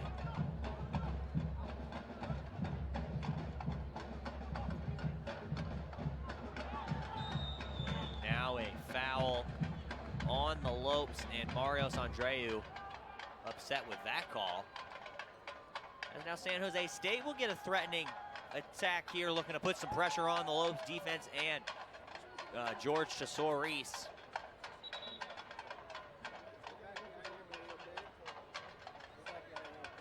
Referee pulls out the spray foam, and he'll back up that Lopes wall and make sure everybody stays where they're supposed to be, as this will be Rudy Castro to take the free kick for San Jose State. Referee having a little word with the wall of the Lopes. That'll be played in on the ground, shot deflected away, and then it gets to the back post, but good defensive play by Isai Easley. It'll go out of bounds, and San Jose State will get a corner kick. Well, another good idea. Looked like it was Rudy Castro on that last attempted spot there. As you can see at the last moment, it was Jeff Dukes. We saw Jeff Dukes with a great defensive stab earlier, looking to tie this game up all on his own, unable to come away with that one, as that corner kick's just unsuccessful, as well as this defense for the Lopes continues to step up in a big way. So Lopes defend that corner well, and now it is San Jose State who will have to reset at the midfield line. It'll get all the way back to that defense now, and they will look to keep applying some pressure, as like they did in the first half before that Lopes goal. They really took over before GCU swung momentum back their way, and now here come the Lopes in the middle of the field with it now. That'll be for Rasmussen, looking to lay it off, but San Jose State intercepts. And they will keep possession and look to play it long. And good job there from Isai Easley to head it away. Now that one's through. He's onside. That one will get slided away by George Tesori's, and he comes up with a big 5th save on the night. And George Tesori's closes the door on the Spartans yet again. And you take another look at that replay. Uh-oh. I think out of his 5 saves, it's safe to say that that was arguably the most impressive tonight A ton of pressure put on by the Spartans offense there, a 2-on-1 attack as Max Allen was looking to tie things up at 1 and George Tesorius just beat him to the punch. I mean, a great save by Tesorius, but a great play from San Jose State to time that run behind the back line perfectly and to really put some pressure on. It was a 3-on-2 in favor of GCU, and the Spartans still able to get a shot away. And that just goes to show you how impressive San Jose State really is. As the Lopes start us off with a throw in, and they will turn it over. And San Jose State now looking to get another run. That one's going to get through. Isai Easley looking to run him down. He will for a moment cut back to the middle. That one's through. Little chip and looking for a handball are the Spartans, and the referee says no, and the Lopes luck out there as Tesorius will wait, and now he will pick it up. Well, Jeff Duke seems a little bit frustrated from inside the Lopes box there. Does not get the call he wanted on that no call from the official as Tesorius boots that one away back to midfield. Another tough break there for San Jose State as the Lopes once again dodge a major bullet as they continue to have their 1-0 lead. Day does a good job to keep that one in play. And not only was San Jose State not happy with that no call, but neither was head coach Simon Tobin, who has over 340 wins to date on his career. And he's led the Spartans to back-to-back championship game appearances. Still looking to get over the hump there, and he is 10th all-time on the all-time list. As we all know, Coach Heineman is sitting there 5 spots above him with over 500, so there's the gap in between these two impressive coaches. But Coach Tobin has coached players like U.S. national star Giaze Zardes. Now, here come the Lopes in the middle, gets a shot away, but it'll go high and wide, and a goal kick coming. And Coach Tobin, you know, his track record just goes to show you how good of a coach he is, and with back-to-back championship game appearances. And the Spartans the last 2 seasons have been, they finished 6th last season and finished 7th the year before, and they were able to make the title game in both those years. Well, that was another interesting topic of discussion coming into this one, Kyle, with both coaches having a historic track record coming into this season. 2 different coaching styles as well, as we've seen here. 2 different offensive strategies. The defensives have played match for match, mano a mano to this point, with Coach Ellis getting the edge to this point. We'll see what the Spartans have in store for, again, these final 40 minutes. A ton of soccer left to be played as the Lopes once again break away offensively. And it's Ray Gatton yet again. He's looking to play Austin Day, and he won't be able to get it to him as Austin Day with a long run into that corner from the defensive side of the field, and the Lopes trying to foul, but advantage will be played. Looking to recover now on the defensive side. That one will be switched all the way across. It's a 3-on-3 now for San Jose State. Here come the Spartans. Looking to cut back in the middle, but it's stolen away. Nick Barrerio. Nicely done from him there, as he's done all night long. Hasn't made very many mistakes, and now it's Ray Gatton with it on the near side for the purple and white. Now Will Clark looking to get it to Alexa Canales. He does. It'll be swung out wide for Barrerio now, as he will play for Hughes. And Hughes back for Canales.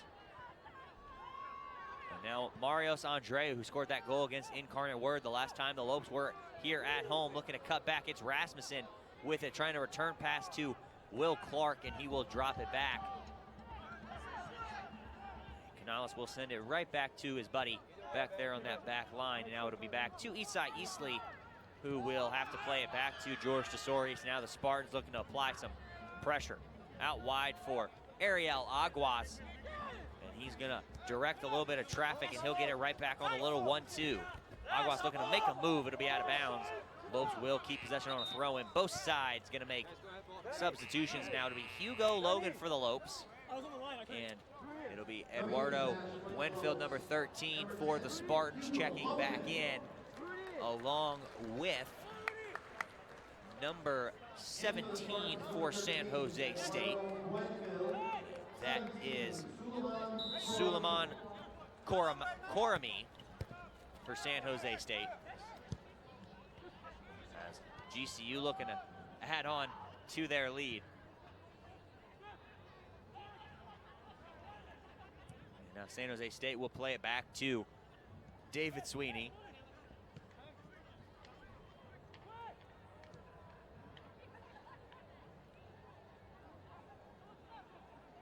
Now Spartans with it still on their defensive half, playing a little 1-2 back there, little return pass now, and now San Jose State looking to get it up, gonna go with the long ball, but Isai Easley able to read that one, and Soris will call him off. So Soris will let that one ride a little bit more. And now he'll pick it up. And he will look to go, and he will throw it out wide to Ariel Aguas. Aguas does a good job, keep that one in. Now it's Ray Gatton. Ray Gatton with it, looking to use his speed. Gatton will lay it off to Austin Day. Austin Day looking to get something through. He'll play Rasmussen. Rasmussen back for Day. Day takes it farther into the corner, looking to get something away, and it will be a little bit of miscommunication from San Jose State. That one will get deflected on its way out by a Lopes defender, and San Jose State will take back over with a throw-in.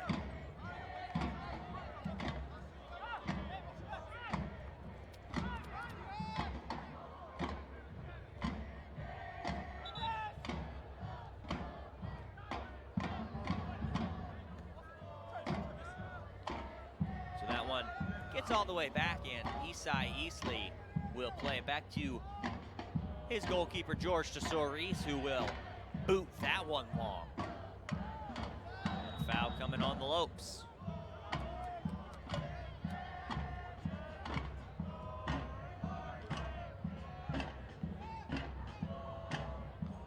Now, San Jose State will pick that one up off the 8th foul of the Lopes, and they will get ready to make another substitution. Their next available moment as San Jose State now will get something going, but Gatton intercepts it. Ray Gatton will play that one back to George Tesoris, and San Jose State getting ready to make another sub as well. That one will bounce over the defenders' heads. Rasmussen looking to run it down. Be back for Sweeney. Rasmussen applies minor pressure, and Sweeney will be able to play it back out wide, and then it'll be swung back around. And fields have been switched yet again, and they're going to switch it one more time before they get something going. Justin Rasmussen seems to be in two places at one time, but that ball's played long. It gets by Aguas, but he'll run it down and look to play catch up now. Day is right there. That one will go out of bounds, and a goal kick coming. Substitutions will be made, and we'll go ahead now and send it back down to our sideline reporter, Montana Landon. Montana, take it away. Thanks, guys. Isai Easley has had a truly impressive performance on the season thus far. Being only a sophomore, he has started and played in every single game for the Lopes. His electric defense has earned him WAC Defensive Player of the Week a couple weeks back, and then he earned WAC Defensive Player of the Month for September. He told me that his hard work has played off and that he's looking to help his team get some results tonight.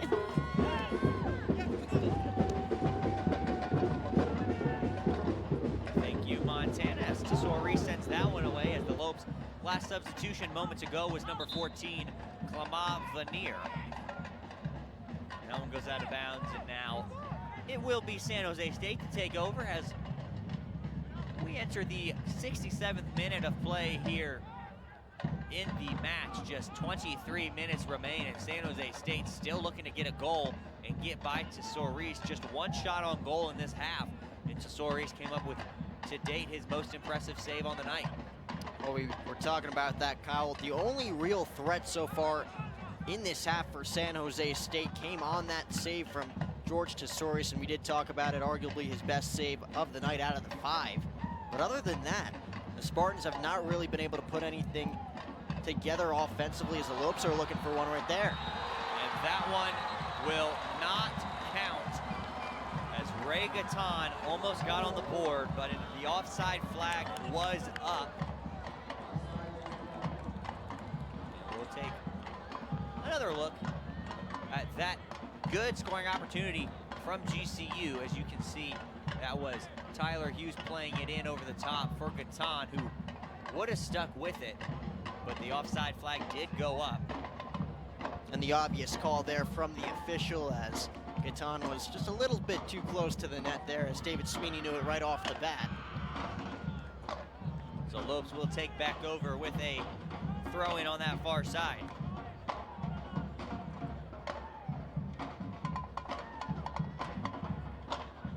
The Lopes almost doubled up on their lead on that one. San Jose State caught a break now, and the Lopes will continue to look to apply some pressure now. San Jose State takes back over, looking to use a little bit of speed, and GCU pokes it away yet again. And now looking to feed up top for Vanier, but it goes past him, and now Sweeney will kick it out, and it'll get back to the defense of San Jose State.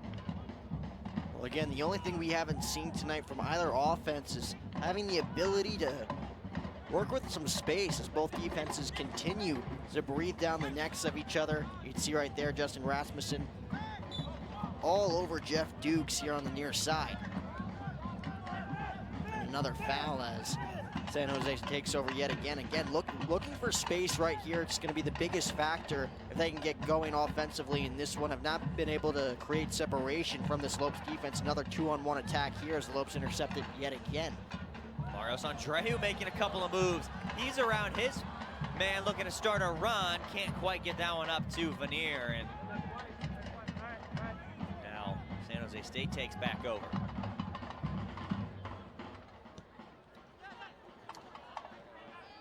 As the Lopes win it right back.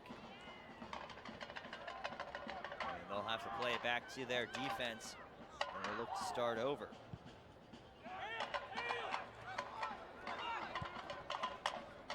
Out wide for Austin Day. Austin Day coming down the near sideline, looking to use his speed. Looking to get around a couple more defenders. That one on the line, staying in play. Great job from the Spartans on that one. Now they'll look to start a break. It will go out wide to that far side switch field. Looking to get anything going in the final 20 minutes. Cut back to the middle, shot away to Soares is there, but it pops loose.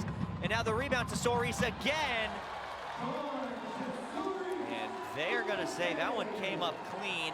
Great job and a gamble from George Tesori's there, as he could have been called for a foul. We'll take another look. Well, great execution from San Jose State's offense as George Tesori's. We mentioned the word aggression all night from both defenses. It doesn't get any more aggressive than that on his 6th save of the year. But like I was saying, great execution from San Jose State's offense. The pass from Finley Wood to set up that potential kill there. The Lopes once again coming away with the play defensively.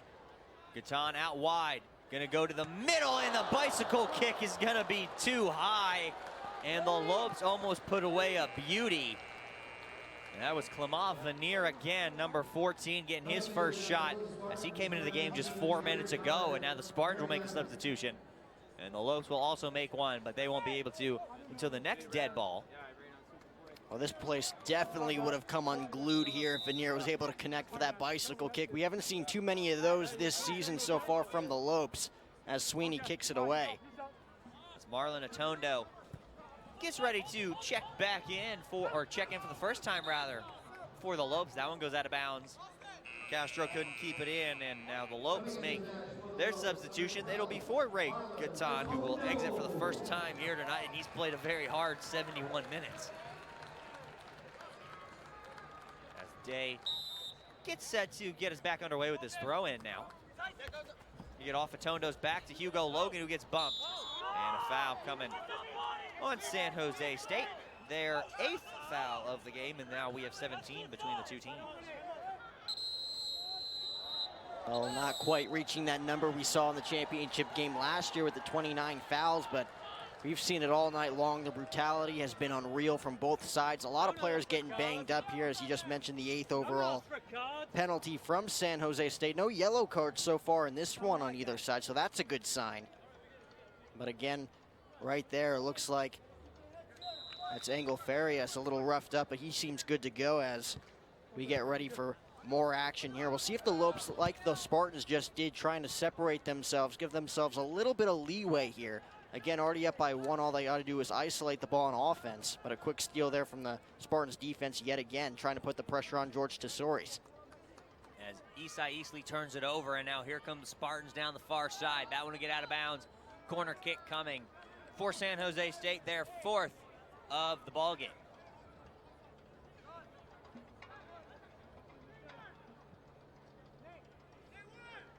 Running over to take that one is number 8, Max Allen, wearing one of the captain's armbands for San Jose State. Now, some directions being barked out to Sweeney as he is all alone back there near that midfield stripe, so the Lopes have a quality chance if they can quickly counter and get the ball off this corner kick. Out of bounds throw in coming for San Jose State.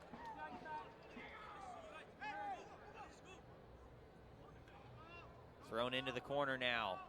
Day. That one will be popped up and out of bounds, and that one dangerous in the box from GCU is another corner kick coming for the Spartans. Yeah, you think Ariel Aguas and George Tesouris, both of their hearts skipped a beat on that last play. Potentially tying up the score on their own end there would have definitely shot themselves in the foot, as Spartans are set up in decent play here looking to tie up the score. They'll go short quickly, and it's going to be kept in bounds. Another save from Tesouris, closing down that near side post, and now it gets out of bounds and just a throw in.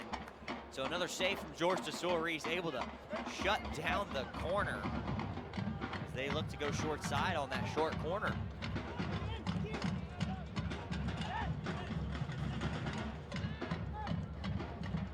As San Jose State will for sure start throwing more and more players forward, and the Lopes are going to start sending more players back as well. But look for GCU to get a counterattack as this one closes in on the final 15 minutes of play, and GCU will be able to catch San Jose State at least one time in the final few minutes of this one on that counterattack, I'm sure. Another foul on the Lopes. The referee really trying to control it now as there's a little bit of confrontation from a couple of players right there. Well, Finley Wood, as you can see, tensions mounting. It looked like Finley Wood. And now we will stop play, and the referee before this free kick will at least have a word with Andreu and one of the Spartans. It looks like Finley Wood, so Finley Wood and Marios Andreu mixing it up here a little bit, as again tensions are starting to mount. I'm shocked we haven't seen a little bit of this earlier on with the amount of aggressive play we've seen through the first 75 minutes. The offside flag goes up there on Finley Wood, and the Lopes will take back over. Of course, like we just mentioned, still no yellow cards in this one, despite all the fouls. One on that last foul by the Lopes, or when the referee stopped the clock to have a word with a couple of players. So you got to know at this point the referee's patience has been tested enough. And I'm sure on the next foul or two, we will see a card at some point before this game ends. And you talk about 15 minutes to go. There's still a lot of soccer to be played in those 15 minutes with the Lopes only up by 1. Tensions are only going to rise from here on out. But on offense, all the Lopes really have to do is isolate the ball, give themselves some space like I've mentioned all night long. They're not really trying to be as aggressive as they were, just trying to maintain this 1-0 lead, trying to keep the ball as far away from their own territory as possible. Another foul, but the Spartans are going to go quickly and look to catch the Lopes off guard. But the Lopes, and again, doing a great job being able to read that. And that's probably what they worked on the most in practice this week, and that was probably in the scouting report that San Jose State likes to go quick.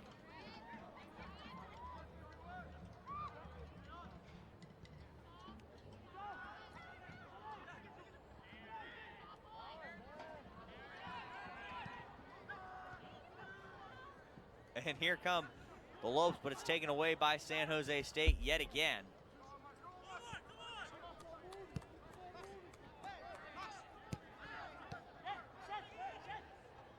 And now the Spartans with it yet again.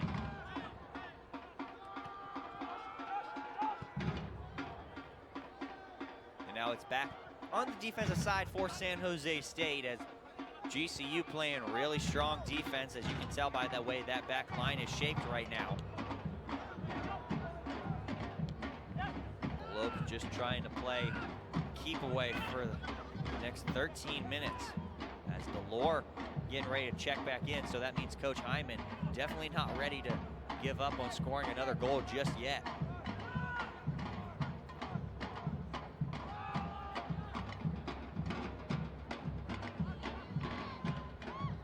And a good slide challenge from Hugo Logan.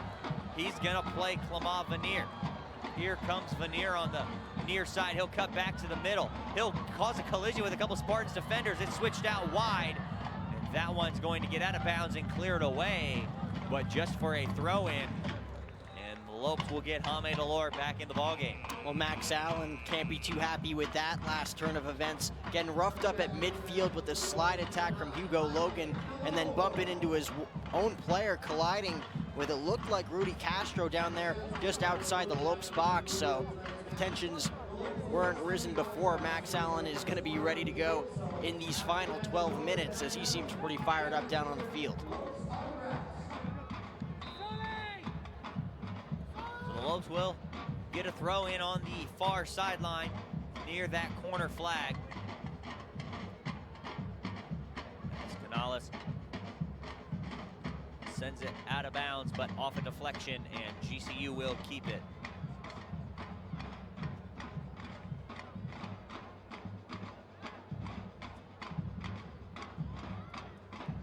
That one will get cleared away by San Jose State, but the Lopes gonna get their third straight throw in now. This one closer to midfield, so it's out of danger for the time being. And that one a little touch around. That one will be taken away by the Lopes. Looking to play one in. It's Vanier. He's away, but it's a great save from David Sweeney. And David Sweeney, what a time to get your first save of the game. And a timely save, like you just mentioned. It looked like that was Josh Redfield right behind Vanier there defensively for San Jose State. As you take a look at the replay, just playing behind the Lopes striker there as the Lopes coming inches away from taking a 2-0 lead. But again, a timely save from Sweeney with his team down by 1 with just 10 minutes to play. Now here comes San Jose State. Final 10 minutes. Max Allen with it in the middle of the field. He'll play it onto that far side. It'll be played into the corner now. The Spartans send one in. It'll get by everybody and get out of bounds. And the Lopes picking up another throw in. Well, a tough look there from Danny Sanchez looking for Max Allen on the near side.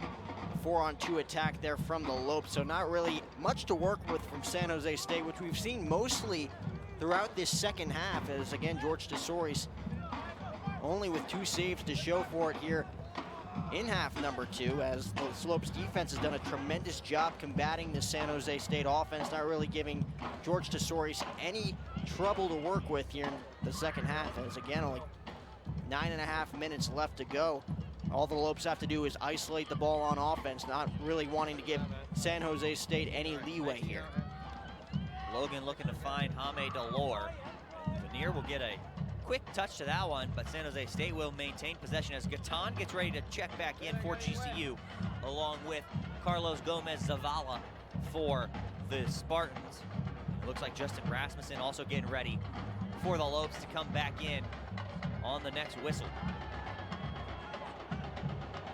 Lopes done a good job of shutting down the leading scorer for San Jose State, Rudy Castro. He's got 4 goals on the season.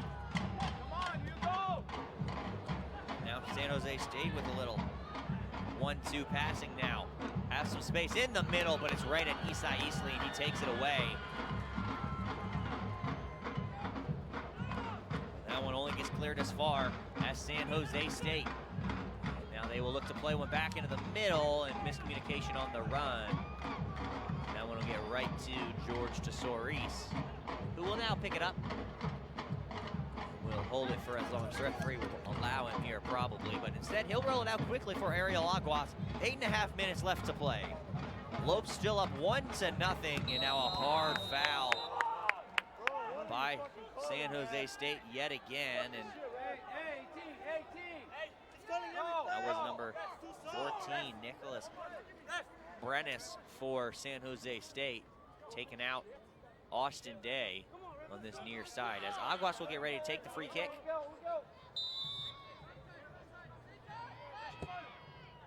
Aguas into the middle of the field now, right to the U in that midfield logo. And now it's up to Jaime Delore, who can't quite keep possession of it. But the Lopes win it right back with Andreu. Barrerio looking to find Veneer in the middle. He does, looking to play Delore into the corner, a little bit too far for Jaime Delore. And the Spartans are going to get a throw in.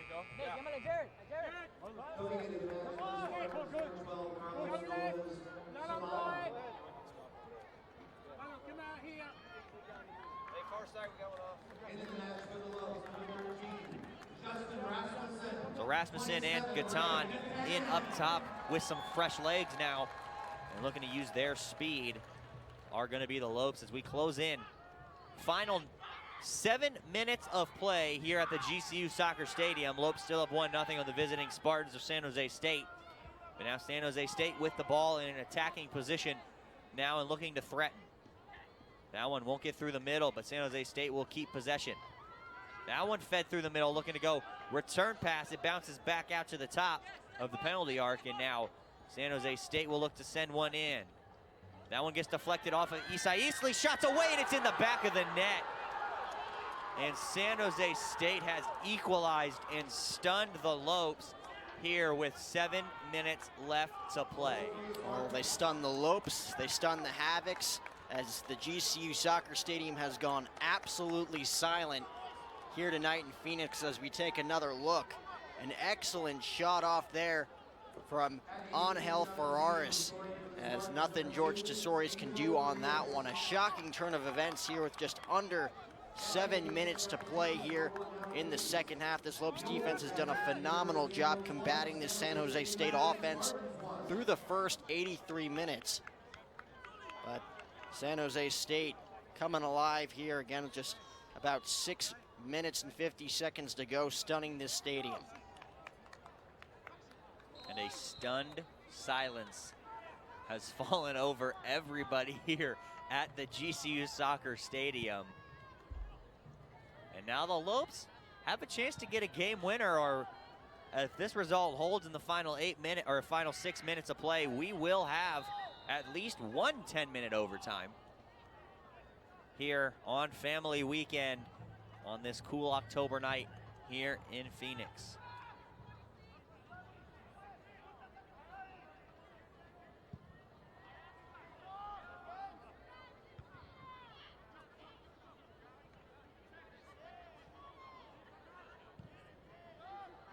That one looking to find Rasmussen in the middle.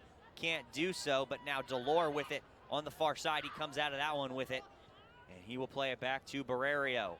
Barrerio making a move. He's going to send one up. No runner on that one, and that's going to get right into the hands of David Sweeney, who will make a quick decision, and he's going to roll it out wide. San Jose State just scored in the 83rd minute to equalize this one 1-1 after the Justin Rasmussen goal 7 minutes before the half put the Lopes up 1-0. And now foul coming on Nick Barrerio.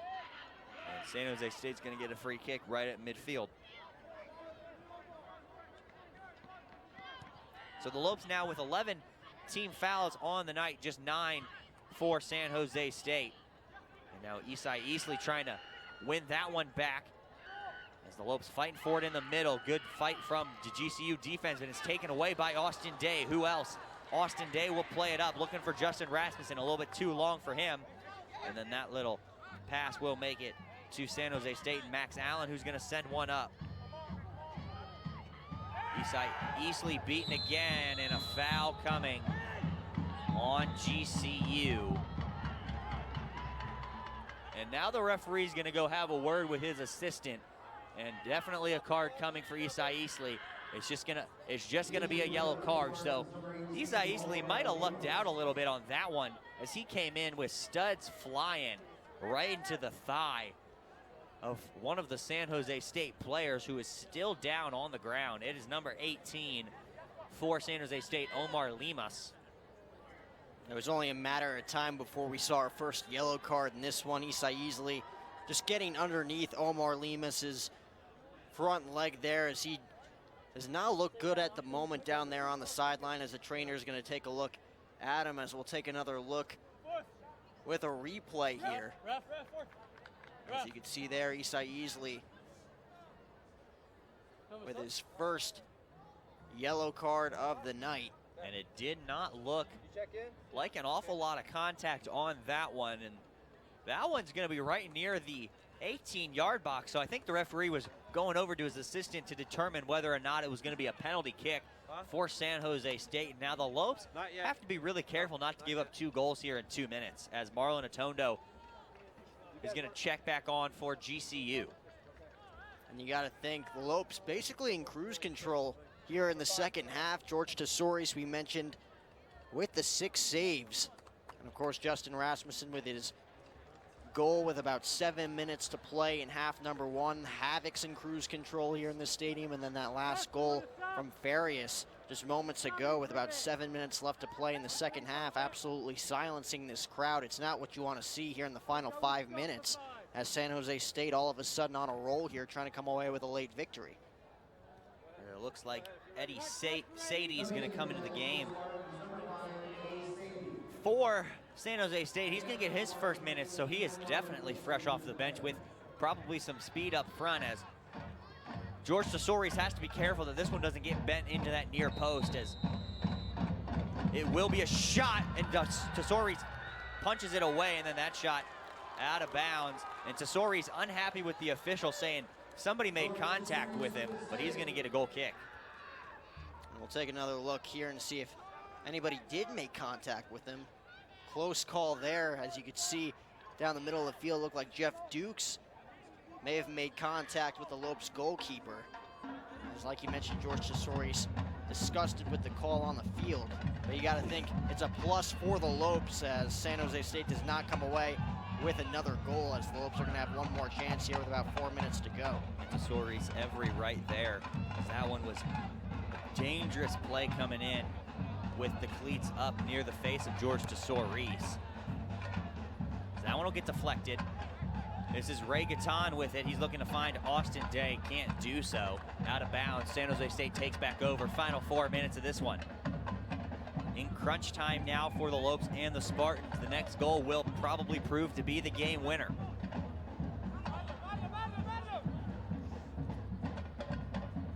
So sadly throws that one in. Atondo gets a steal. Atondo finds Rasmussen. Rasmussen looking to make a turn. That one's going to be played back for Sweeney. Rasmussen applying some pressure. Sweeney's got to send it up. Headed away by Andreu. It'll be back to Marios Andreu in the middle of the field. He's going to look to play one up for Delore. Delore looks to keep it in bounds. It's going to go out of bounds. And a goal kick coming for San Jose State. Well, with about 3 minutes to go, it's a 1-1 tie. San Jose State's offense has to play this one conservatively, as they're going to have more than enough time to set something up offensively if they can just keep possession of the ball, and just like that, they won't be able to. That one played for Canales. He'll look to find Delore. He gets a little header to it, looking to get around his man. It's taken away. Delore again. Out wide, the Lopes have numbers. Looking to get a volley, won't happen. GCU cuts back to the middle, shots away, and it's in the back of the net. And the Lopes have taken the lead in the 87th minute of this one. And it looks like the Lopes are going to come away with the win. That was Hugo Logan, the freshman center midfielder, getting his first career goal, and what a time to do it.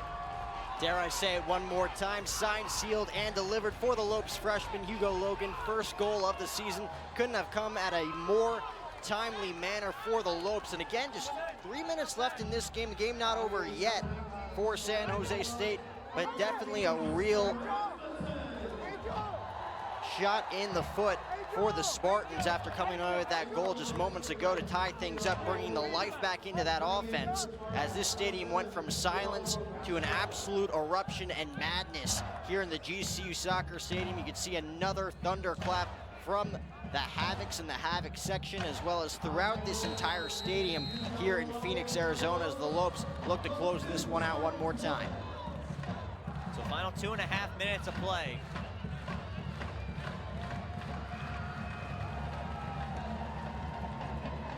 That one headed away by GCU. They're going to have to defend for the next 2.5 minutes of this one.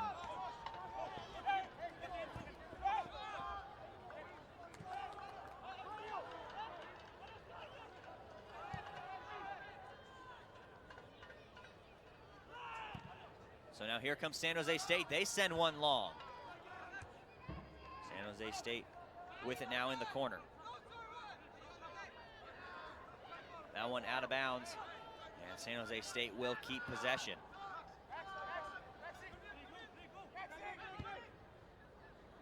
We're gonna play that one over top, a little collision, but it's kept alive by San Jose State, looking to turn. Played into a little bit of space, Atondo there. He clears it away and out of bounds. And now San Jose State still looking to go.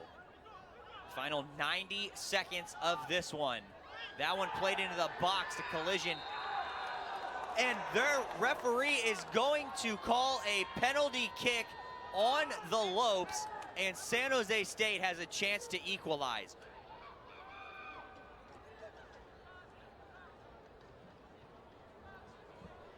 Well, arguably the play of the game for San Jose State, as the life has been brought back into that offense, as you can see there on the replay. As this stadium went from silence to madness, back to silence in just a matter of 2 minutes, as San Jose State is going to have the absolute opportunity of a lifetime here against George Tesouris.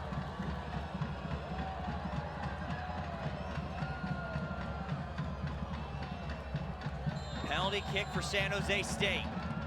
It's in the back of the net, and the referee is going to wave off the goal, it looks like, for the time being.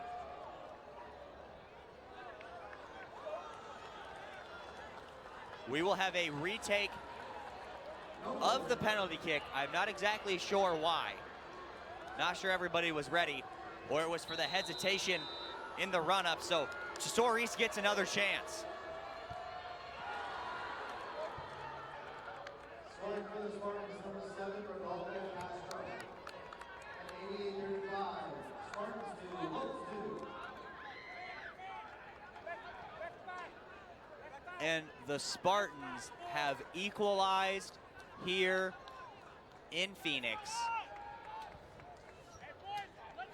Rudy Castro, the veteran on this offensive staff here for San Jose State. You saw on the replay a bit of a stutter step there from Castro, offsetting George Tesouris there in front of the net. An absolutely heartbreaking scenario here in this GCU soccer stadium. What a recent turn of events. The action has really picked up over the past 5 minutes. Again, a minute and a half left in this game. Still plenty of soccer to be played. We'll see if the Lopes have one more rally in their bones. So Armoroli back in the game now. Good to see that he's okay after he went out in the first half, as Aguas plays that for Rasmussen. San Jose State takes back over, and this will be Rudy Castro. He'll play that one into space. Aguas is there. So that last goal was Rudy Castro's 5th on the season. 1 minute remains here before we will have at least one overtime here in Phoenix, as Armoroli will throw it away in for GCU. It gets right to San Jose State, and now it's to Rasmussen. The Lopes will have a chance right here. Plays it out wide. This is Marios Andreu now. Andreu out wide for Gatan. Andreu's taken out,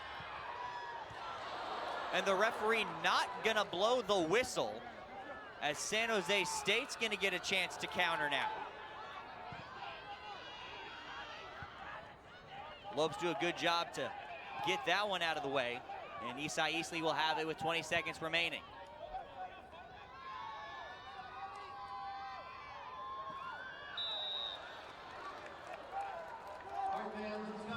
So 10 seconds and a foul on San Jose State. The Lopes will have one final chance. 5 seconds. That one played into the corner. It'll go out of bounds.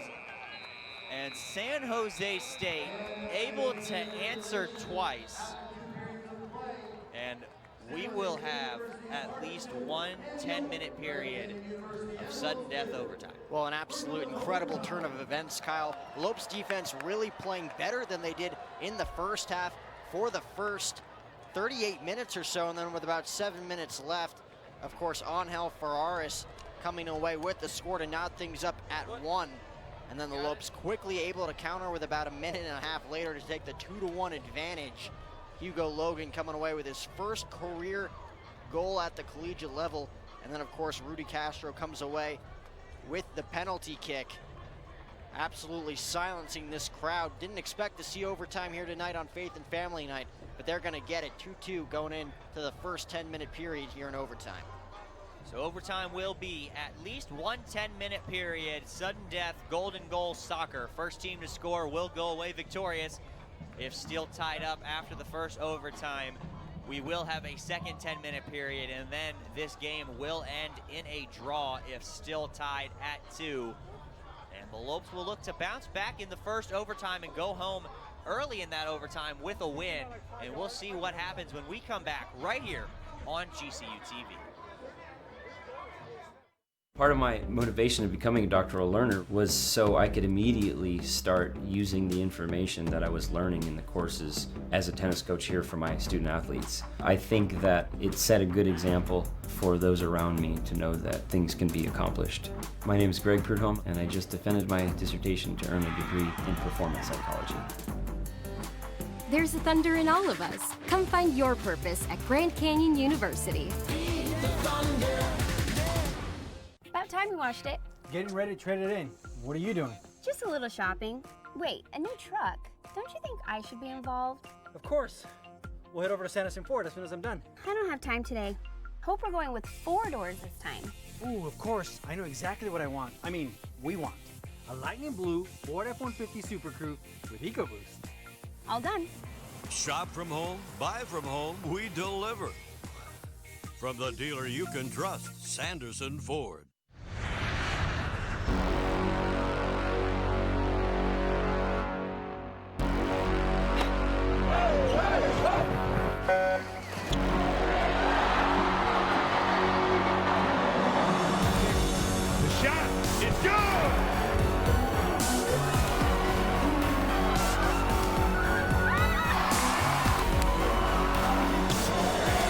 Feel the thunder in the heart of Phoenix. GCULopes.com. Back here in Phoenix, Arizona at the GCU Soccer Stadium on the campus of Grand Canyon University for overtime period number 1 between the visiting San Jose State Spartans and the Grand Canyon University Lopes. If you're just tuning in, you've missed quite a bit. I'm Kyle Borg alongside Jack O'Hara with sideline reporter Montana Lambden. And Jack, Lopes took a 1-0 lead, then San Jose State with about 9 minutes to go equalized, and then 3 minutes later or so the Lopes came back. Hugo Logan getting his first career goal, taking the lead with 90 seconds or so to go, and then the penalty kick for San Jose State put it where we are now at 2-2. Well, this one was advertised as the WAC Championship rematch from a year ago, and it's been nothing short of that rematch, as this atmosphere in that last 5 minutes or so definitely brought out the thunder in both the GCU Soccer Stadium as well as the silence in the GCU Soccer Stadium. We saw after they tied the game at 1, San Jose State, this place went absolutely silent. Could hear crickets in this stadium if you truly wanted to. And then of course Hugo Logan, as the place turned from silence into madness, going up 2-1 with just under 2.5 minutes to go. And then of course the big penalty kick, going to be the deciding factor in this one between a Lopes win, Lopes loss, or a draw between San Jose State and GCU, with the veteran offensive striker Rudy Castro coming away with his 3rd goal of the season. So it'll be interesting to see. George Tesori's definitely going to have to prove to be the biggest defensive factor here for the Lopes, already with 6 saves on the night as the boys get ready to go here in overtime. So back-to-back games for Tesori's, allowing 2 goals, but the Lopes have done the bulk of the scoring. They've played from ahead the entire game, and whoever scores next is going to be declared the winner of this heavyweight battle, and that's what it's been. And San Jose State did not go away quietly, and if you're Coach Heineman in that huddle for the last 5 minutes, what's your message to your team? Well, you got to think, because the defense played so well through the first 73 minutes, or the first 83 minutes, I should say, up 1-0, not really giving San Jose State any chances through those first 83 minutes. George Tesori's, not to mention, had those 6 saves after only having 4 in the championship game a year ago. So you got to be absolutely stunned with those 2 goals in the final 7 minutes. I think his message to his team here is to Again, if you're rattled here, you got to settle down, buckle down here in overtime. It's a brand new game, brand new life for this Lopes offense. You got to execute within these next 10 minutes, or you're not going to come away with a win. You're going to come away with a loss, or you're going to come away with a draw. And the last game out for San Jose State was at home against Houston Baptist in a 3-2 first overtime loss. So Lopes not victorious in their 2 overtime games this season, a tie at California Baptist, and then a tie at UC Riverside earlier to close out non-conference play before WAC play started. So the Lopes looking for their first overtime win. San Jose State looking to bounce back from their overtime loss. And we are underway now in overtime period number 1 as San Jose State will come out and control it to start us off here.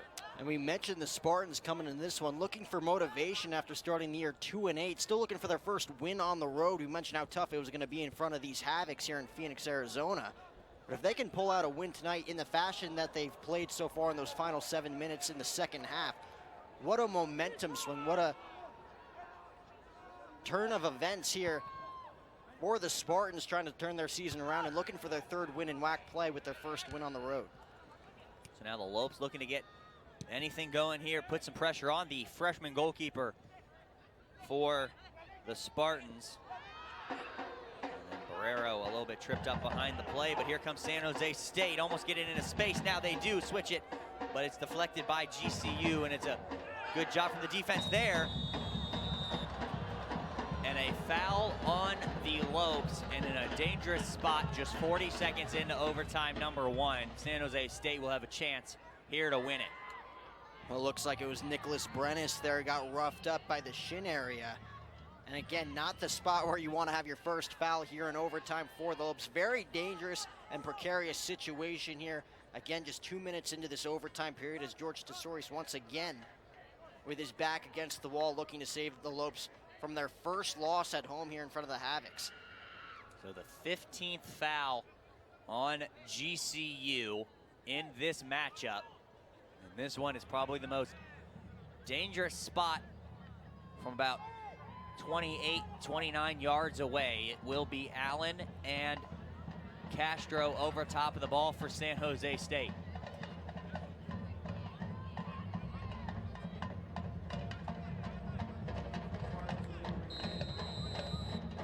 Referee blows the whistle. Castro will take it. It's a rocket and it's saved by Tesouris. Rebound is high, and the Lopes will get a goal kick.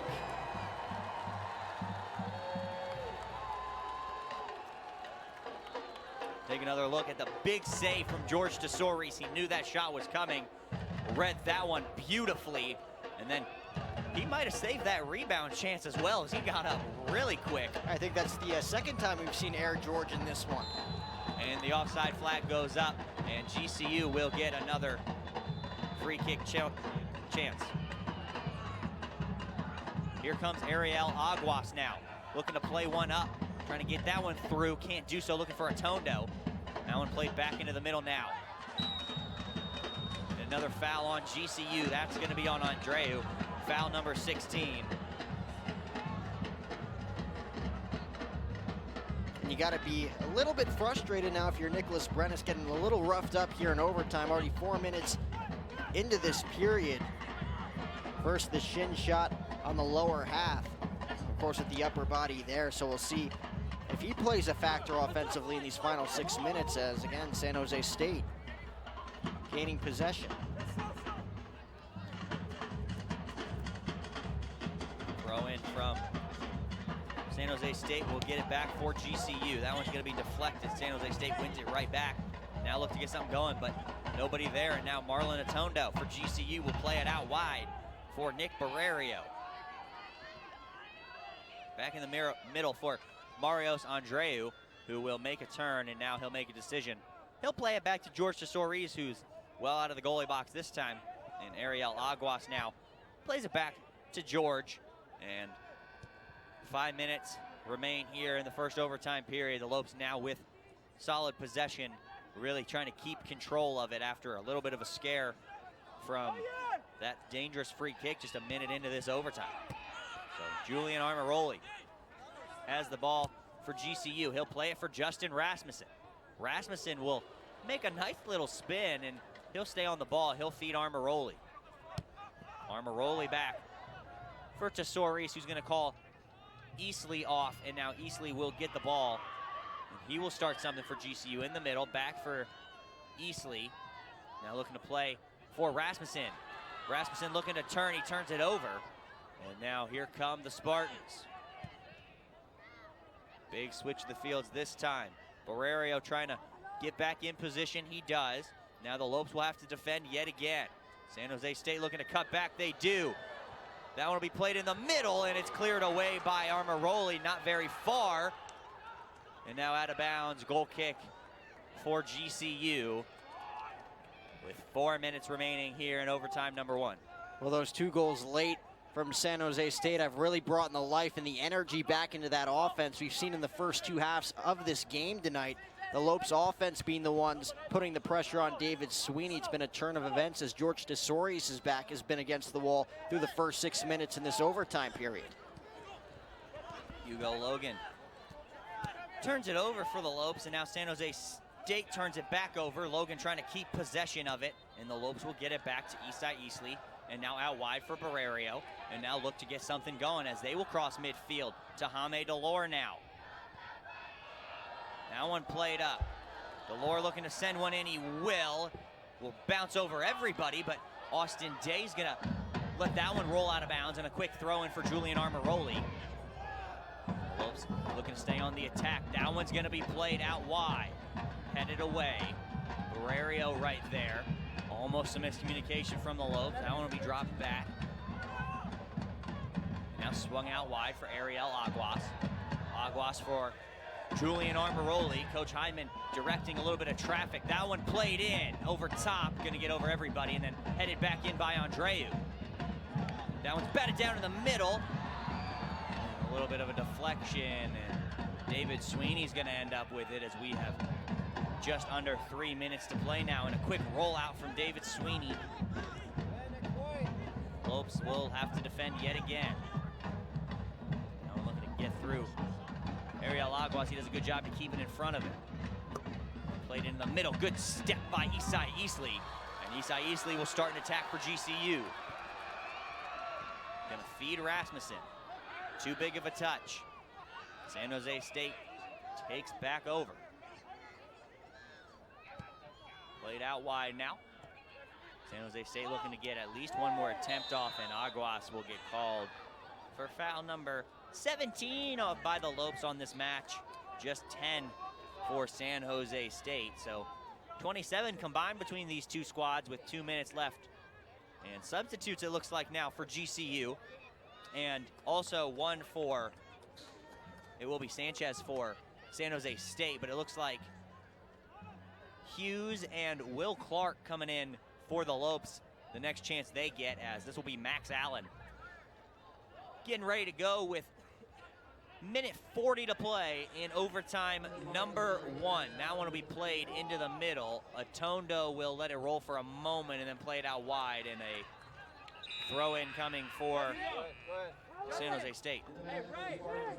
And all Atondo could do right there is kick that one out of play with Carlos Gomez Zavala breathing down his neck there. Wouldn't have been a good look there for George Tesorius in the Lopes if Gomez Zavala was able to get his hands on that ball. So Logan and Rasmussen coming out for GCU for Clark and Tyler Hughes. This one into the corner, looking to get around Armoroli. That one not going to get out of bounds, and now in the middle, and no penalty kick call on that one. That one might have been a penalty kick, and the San Jose State bench is livid. That is an absolute game changer in this game for the Lopes and San Jose State. A golden opportunity to come away with a penalty kick and a win if a call's made on that play from the officials. And now we are going to get a confrontation by the referee and Coach Tobin, as he was well out of his box, and now the referee's going to come over, have a word with him, as we are 33 seconds away from overtime number 2.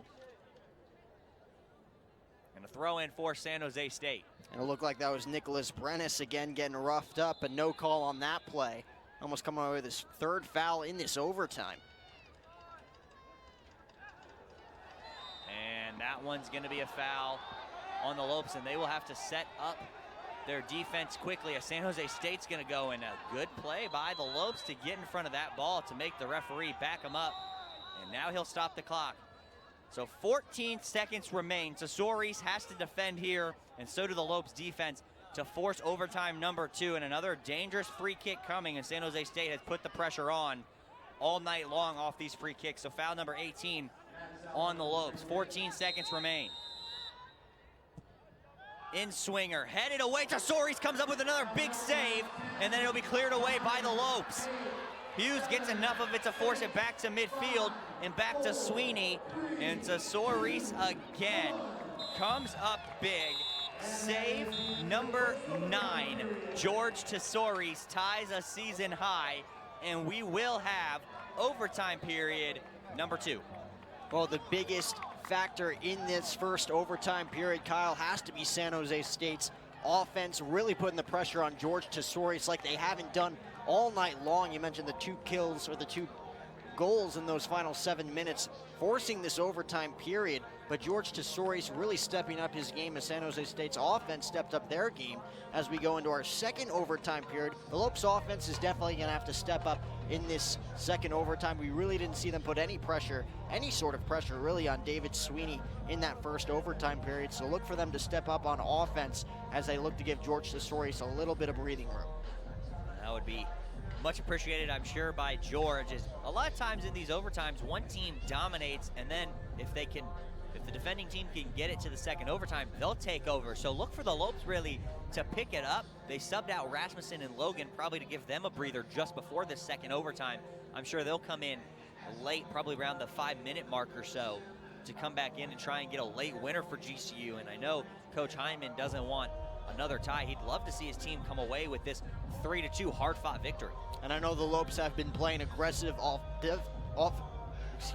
they've been playing aggressive defensively in that first overtime period, but it almost cost them big time, almost shooting themselves in the foot with a potential penalty kick call there at the end in the final moments that wasn't called on Nicholas Brennis. But again, you have to play aggressively and smart here in the second overtime period because you do not want to put your team, as well as George Tesorius, is back against the wall with his defensive play so far here tonight. You mentioned the 9 saves. So look for the offense to give a break to George Tesorius and in that defense, and for the defense for the Lopes, try not to be as aggressive to the point where you're basically giving up game-changing fouls here late in the second overtime. Not only do the foul count really stand out, it's 18-10, GCU with the 18, but it's the shots on goal. San Jose State's taken 18 shots to GCU's 12, and San Jose State's put 10 of them on goal, and GCU only put 3, but of those 3, 2 of them have ended up in the back of the net. So you can't really be upset about that, but you'd love to see some more shots on goal and really test the freshman.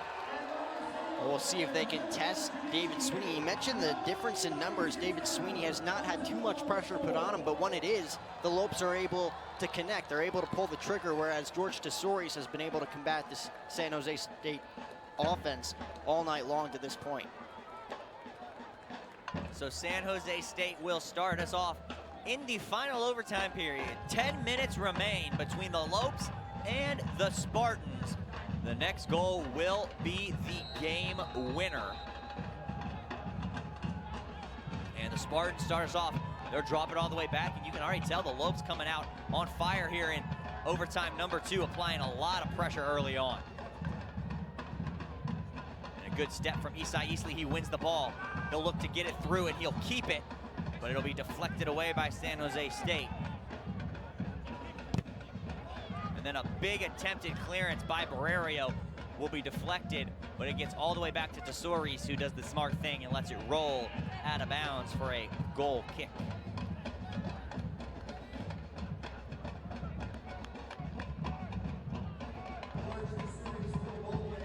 George Tesorius will look to send one away for the Lopes. Looks like he's pushing up his line, and he's gonna send one deep for sure, and it is a good free kick. All the way over midfield, getting over a couple players' heads and then headed down by Julian Almiroli, on that far side. Andreu does a good job to win that one back, looking for a little bit of space, looking to play it in for Delore, who will win the ball, but it'll be taken away for a moment. And then good job from the Lopes. And now the Lopes will come away with it with Isa Easley, but a steal by Sanchez. Sanchez plays one in the middle. Shot's gonna be deflected away by Easley. San Jose State still on the ball now. Got some space in the middle now. Sanchez saved by Tesori's right into the hands of George. And he comes up with another big save. It's almost automatic at this point. Air George number 3 here as we take another look here. Danny Sanchez looking for the shot right down the middle, perfectly executed by the San Jose State striker, but George Tesori's with the dive to his left for save number 10, like you just mentioned.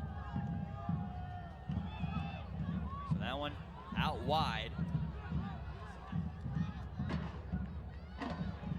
So the Lopes now with possession at midfield. They'll have to play it back, and they'll have to be careful not to turn one over. Sanchez applying all kinds of pressure. That's Tesori's with it now. Tesori's will send one long. Looking to get it by a couple of players, but it'll get into the hands of David Sweeney. 2.5 minutes into overtime period number 2 between the Lopes and the Spartans. Still knotted up at 2 apiece. Looking for that game winner to send somebody home with a win. That one will be popped straight up in the air and out to the side. Armoroli heads it away, looking for Gatan. Out of bounds, and San Jose State will come away with a throw-in.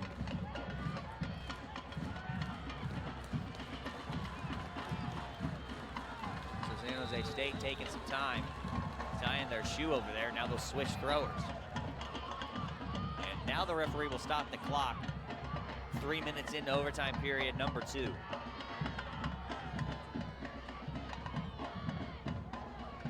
And that is Eddie Sadie over there, making sure his cleats are on nice and tight. And now Sadie's gonna throw it in for the Spartans. He'll send that one in. Armoroli able to get it for a second out of bounds. Lopes get it back, but we'll have a little bit of a whistle to stop whatever was going on that far side. Now it'll be played back for Aguas, and a slide challenge comes in, and a foul will be called. And the card will be coming out of the referee's pocket right here on Sanchez. So Danny Sanchez picked up a yellow card. Or excuse me, not Danny Sanchez. That is number 10 for... It looks like Willie Miranda making his first appearance in this one defensively. He's been aggressive throughout this second overtime period, and it was only a matter of time before San Jose State came away with their first yellow card of the night. That one off of Sanchez that time. And Barrerio will throw it in for the Lopes. Gonna gain a lot of space on that throw-in as Jaime Delore looks to cut it back inside. It'll be deflected, but into the middle in a dangerous spot, and it's cleared away.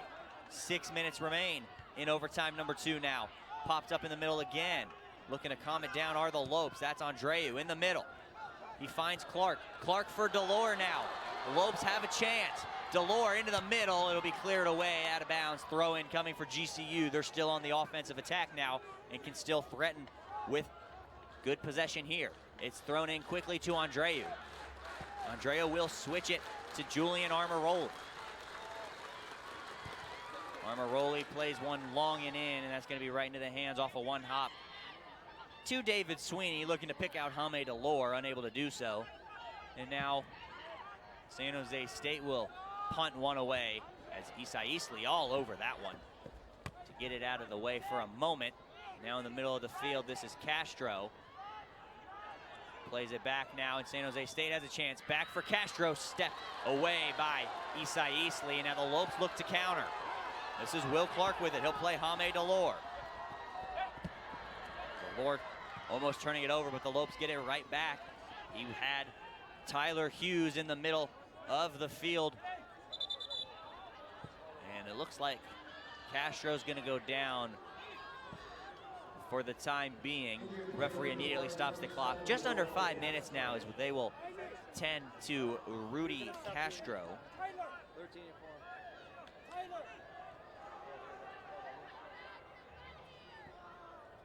possibly a cramp there, the way he went down. And of course, with the minutes that Castro has played so far, almost played a full 90 with 1 goal on 3 shots, or 5 shots with 3 of those on goal. And he's gonna have a little bit of trouble there. He'll come off for a moment. They're gonna make a substitution. That's a big loss for this San Jose State offense. Of course, with the penalty kick to tie the game up at 2 with about a minute to go in that second half. We'll see if he's able to come back in this one shortly, as he'll take a seat for the moment. Barrerio throws it in, looking to get it to Tyler Hughes, the redshirt sophomore, and now play it in the middle for Delore. It'll be taken away by San Jose State. Played up long. Now Isai Easley heads that one away quickly, but a throw in coming for San Jose State near that midfield line.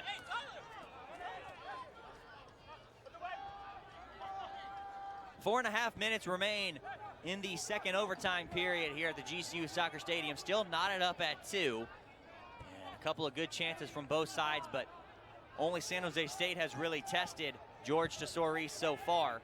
Now that one played out for Barrerio, who will settle it down for Isai Easley, who will kick it away. And Coach Heinman's like, didn't know what was going on between his 2 defenders on that one, and San Jose State gets a throw in, and GCU looking to get it back and get a late one here.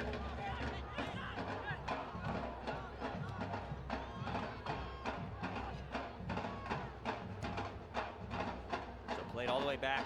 Now San Jose State will reset their offense. Laid down the near sideline and out of bounds, and they say it takes a deflection off a GCU player. San Jose State will get a throw in. They'll go long with it. Andreu there kicks it out of bounds. Another throw in coming. 3.5 minutes remain here in overtime. Both teams searching for a late winner. Ray Gatton with it now. He's got some speed. Ray Gatton coming through the middle. Ray Gatton has Jaime Delore running with him. He'll cut it out wide. Ray Gatton now into the box. Gatton looking to send one in, out of bounds. Goal kick coming, as that one took a last-second deflection off of Ray Gatton. So Sweeney takes his goal kick.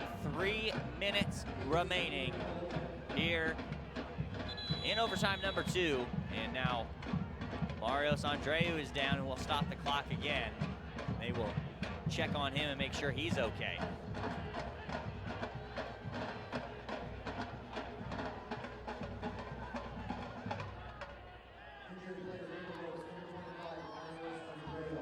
So Andreu up to his feet now. Good to see that, as Hugo Logan will check back in for him. And he's the man that scored the second goal for GCU, got his first career one, but then the equalizer on the penalty kick by San Jose State, as we will get ready to go. Players trying to stay loose, trying not to tighten up with all this dead space, as David Sweeney gets ready with the goal kick with 2 minutes, 57 seconds remaining. That one over Gatton's head, but it's headed back to GCU now. Jaime Delore has it. He's got a couple of players running with him. Delore gets it to Tyler Hughes. He stays onside. Tyler Hughes into the box. Delore got a touch, and it's out of bounds, and another goal kick for the Spartans. Well, perfect execution from both Jaime Delore and Tyler Hughes there. Hughes with the perfect pass down the middle of the box to Delore, as you can check out on the replay here. Just a beautiful pass down the middle of the field. Jaime Delore just unable to square that one up, as it trickles to the left of the crossbar for the Lopes. So that really the first quality chance from GCU in either overtime period. Now looking to keep the pressure on David Sweeney with 2 minutes to go, 120 seconds. Here come the Spartans, looking to get one of their own now. GCU doing a good job suffocating again, but they get through. San Jose State takes a shot, it's deflected out of bounds, and a corner kick coming with 1:45 remaining. A great defensive stab there from Ariel Aguas, able to deflect that one. Take a little bit of pressure off of George Tesorius there, as he looks at that one just to the right of the crossbar. So no real threat against George Tesorius there after the attack from Aguas. But another corner kick here coming from San Jose State with just about 1:25 to go, looking for the win. That one, a high one, back into the corner. It'll bounce out of the box. San Jose State keeps it in bounds, looking to take as much time as they can so GCU can't counter. Armor Rowley is there, heads it away. Miscommunication to Soares, doesn't get it. And a goal kick now for GCU. And the Lopes dodging another major bullet there as you take a look on the replay. It looks like it was Danny Sanchez who came inches away from sending San Jose State home with a win, their first road win of the year. But another great defensive play from the Lopes. A little miscommunication like you mentioned as well. Foul coming on San Jose State with 40 seconds left and another yellow card for the Spartans. So the Lopes have a chance now. They're going to send numbers forward. 40 seconds remain.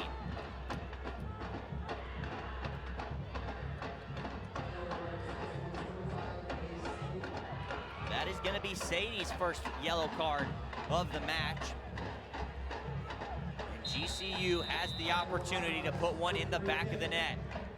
That one into the box, it's headed away. That is going to get out of bounds in a corner for GCU with 30 seconds remaining. They have to go quick. And another Spartan is down. They do stop the clock. So GCU can calm down for a moment as this will be Will Clark to take it off his left foot. Clark serves one up to the front post. It bounces around in front and the Lopes can't put it away. And there is now 20 seconds remaining as that one gets all the way back to midfield and out of bounds. And GCU will get a throw. Still has the opportunity if they can go quick.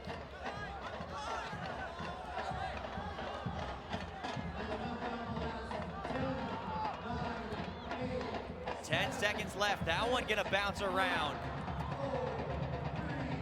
Gatan takes a turn and a shot. And that one will end it. A 2-2 draw here in Phoenix against the Lopes and the Spartans, and a well-fought game from both sides. But unfortunately, the Lopes can't come away with an overtime winner. Well, if you're going to look back at any moment in this game, the fans here in the GCU Soccer Stadium are going to look back at those final 7 minutes in the second half when business surely picked up. Kyle mentioned Hugo Logan coming away with his first goal of his collegiate career here in Lope country. That put the Lopes up 2-1 after San Jose State was able to tie the game with 7 minutes to go. I mentioned Justin Rasmussen coming away with another goal in this one as well. That came with about 7 minutes to play in half number one, but those final 7 minutes in the second half, the Lopes able to take the lead back after quickly losing that 1-0 lead to go up 2-1. And of course the big penalty kick to tie the game for Rudy Castro, the veteran on the San Jose State side offense. And of course in overtime, the Lopes just not really to put any pressure on David for San Jose State, as George Tesori's really performing well towards the end of that game as well with his 9 saves.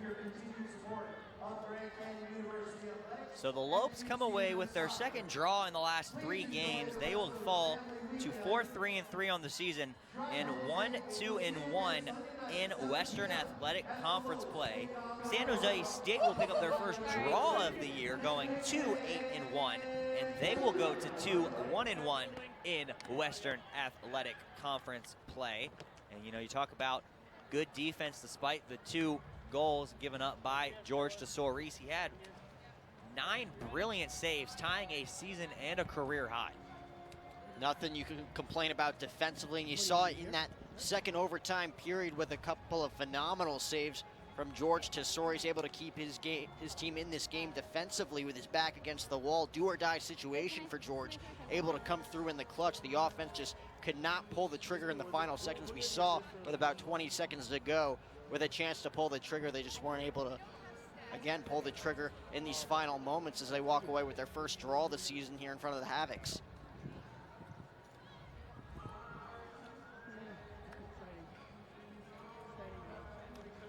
All right, and we will go ahead and send it down to our sideline reporter who is standing by with head coach Shellis Heineman, Montana Lambden. Montana, take it away. Coach, tonight was a big rivalry game and things got really tense in the final few minutes. How do you feel about your team's performance tonight? You know, I thought we played well. We gave everything we had. You saw the number of players that had to come off the field just from fatigue. I thought they really played well. They're really a talented team, and they put us back on our heels. Had two opportunities to win the game with 2 good goals, and they came back and shows a lot of character, but our guys continue to fight. You have to be impressed by your team tonight, and going into Sunday's game, what are you looking to bring? Well, we're hoping to bring a team out there that's healthy enough to play, but I'd like for the guys to continue to play with this type of intensity. They really grinded out tonight, and I couldn't ask any more from them. Thanks so much, Coach. You're welcome.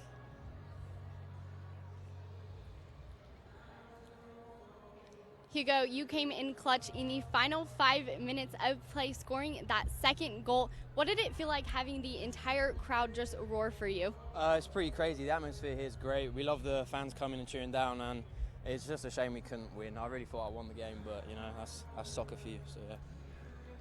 Totally. And going into Sunday's game, what are you looking to accomplish? It's got to be a win. We have to win. We've drawn a couple of times, but now we have to start winning games. Tonight was a tough one, but you have to be proud of you and your team's performance. Thanks so much. Thank you. Thanks, guys. I'm going to send it back to you in the booth. Thank you, Montana.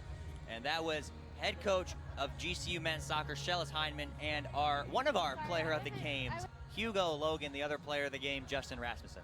Well, you heard Coach Shellis Heineman right there giving a ton of credit to that San Jose State offense in those final minutes. We talk about those final 7 minutes, the key part of tonight's game in the GCU Soccer Stadium.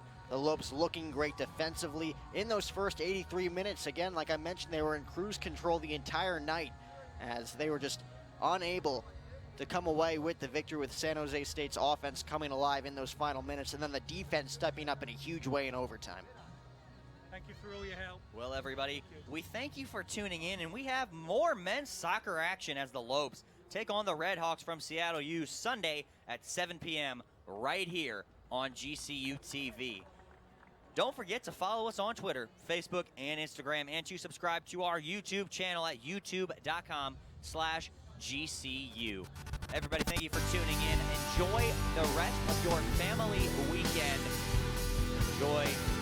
Come back and join us again on Sunday. Have a great night, for everybody here at GCU TV for Montana.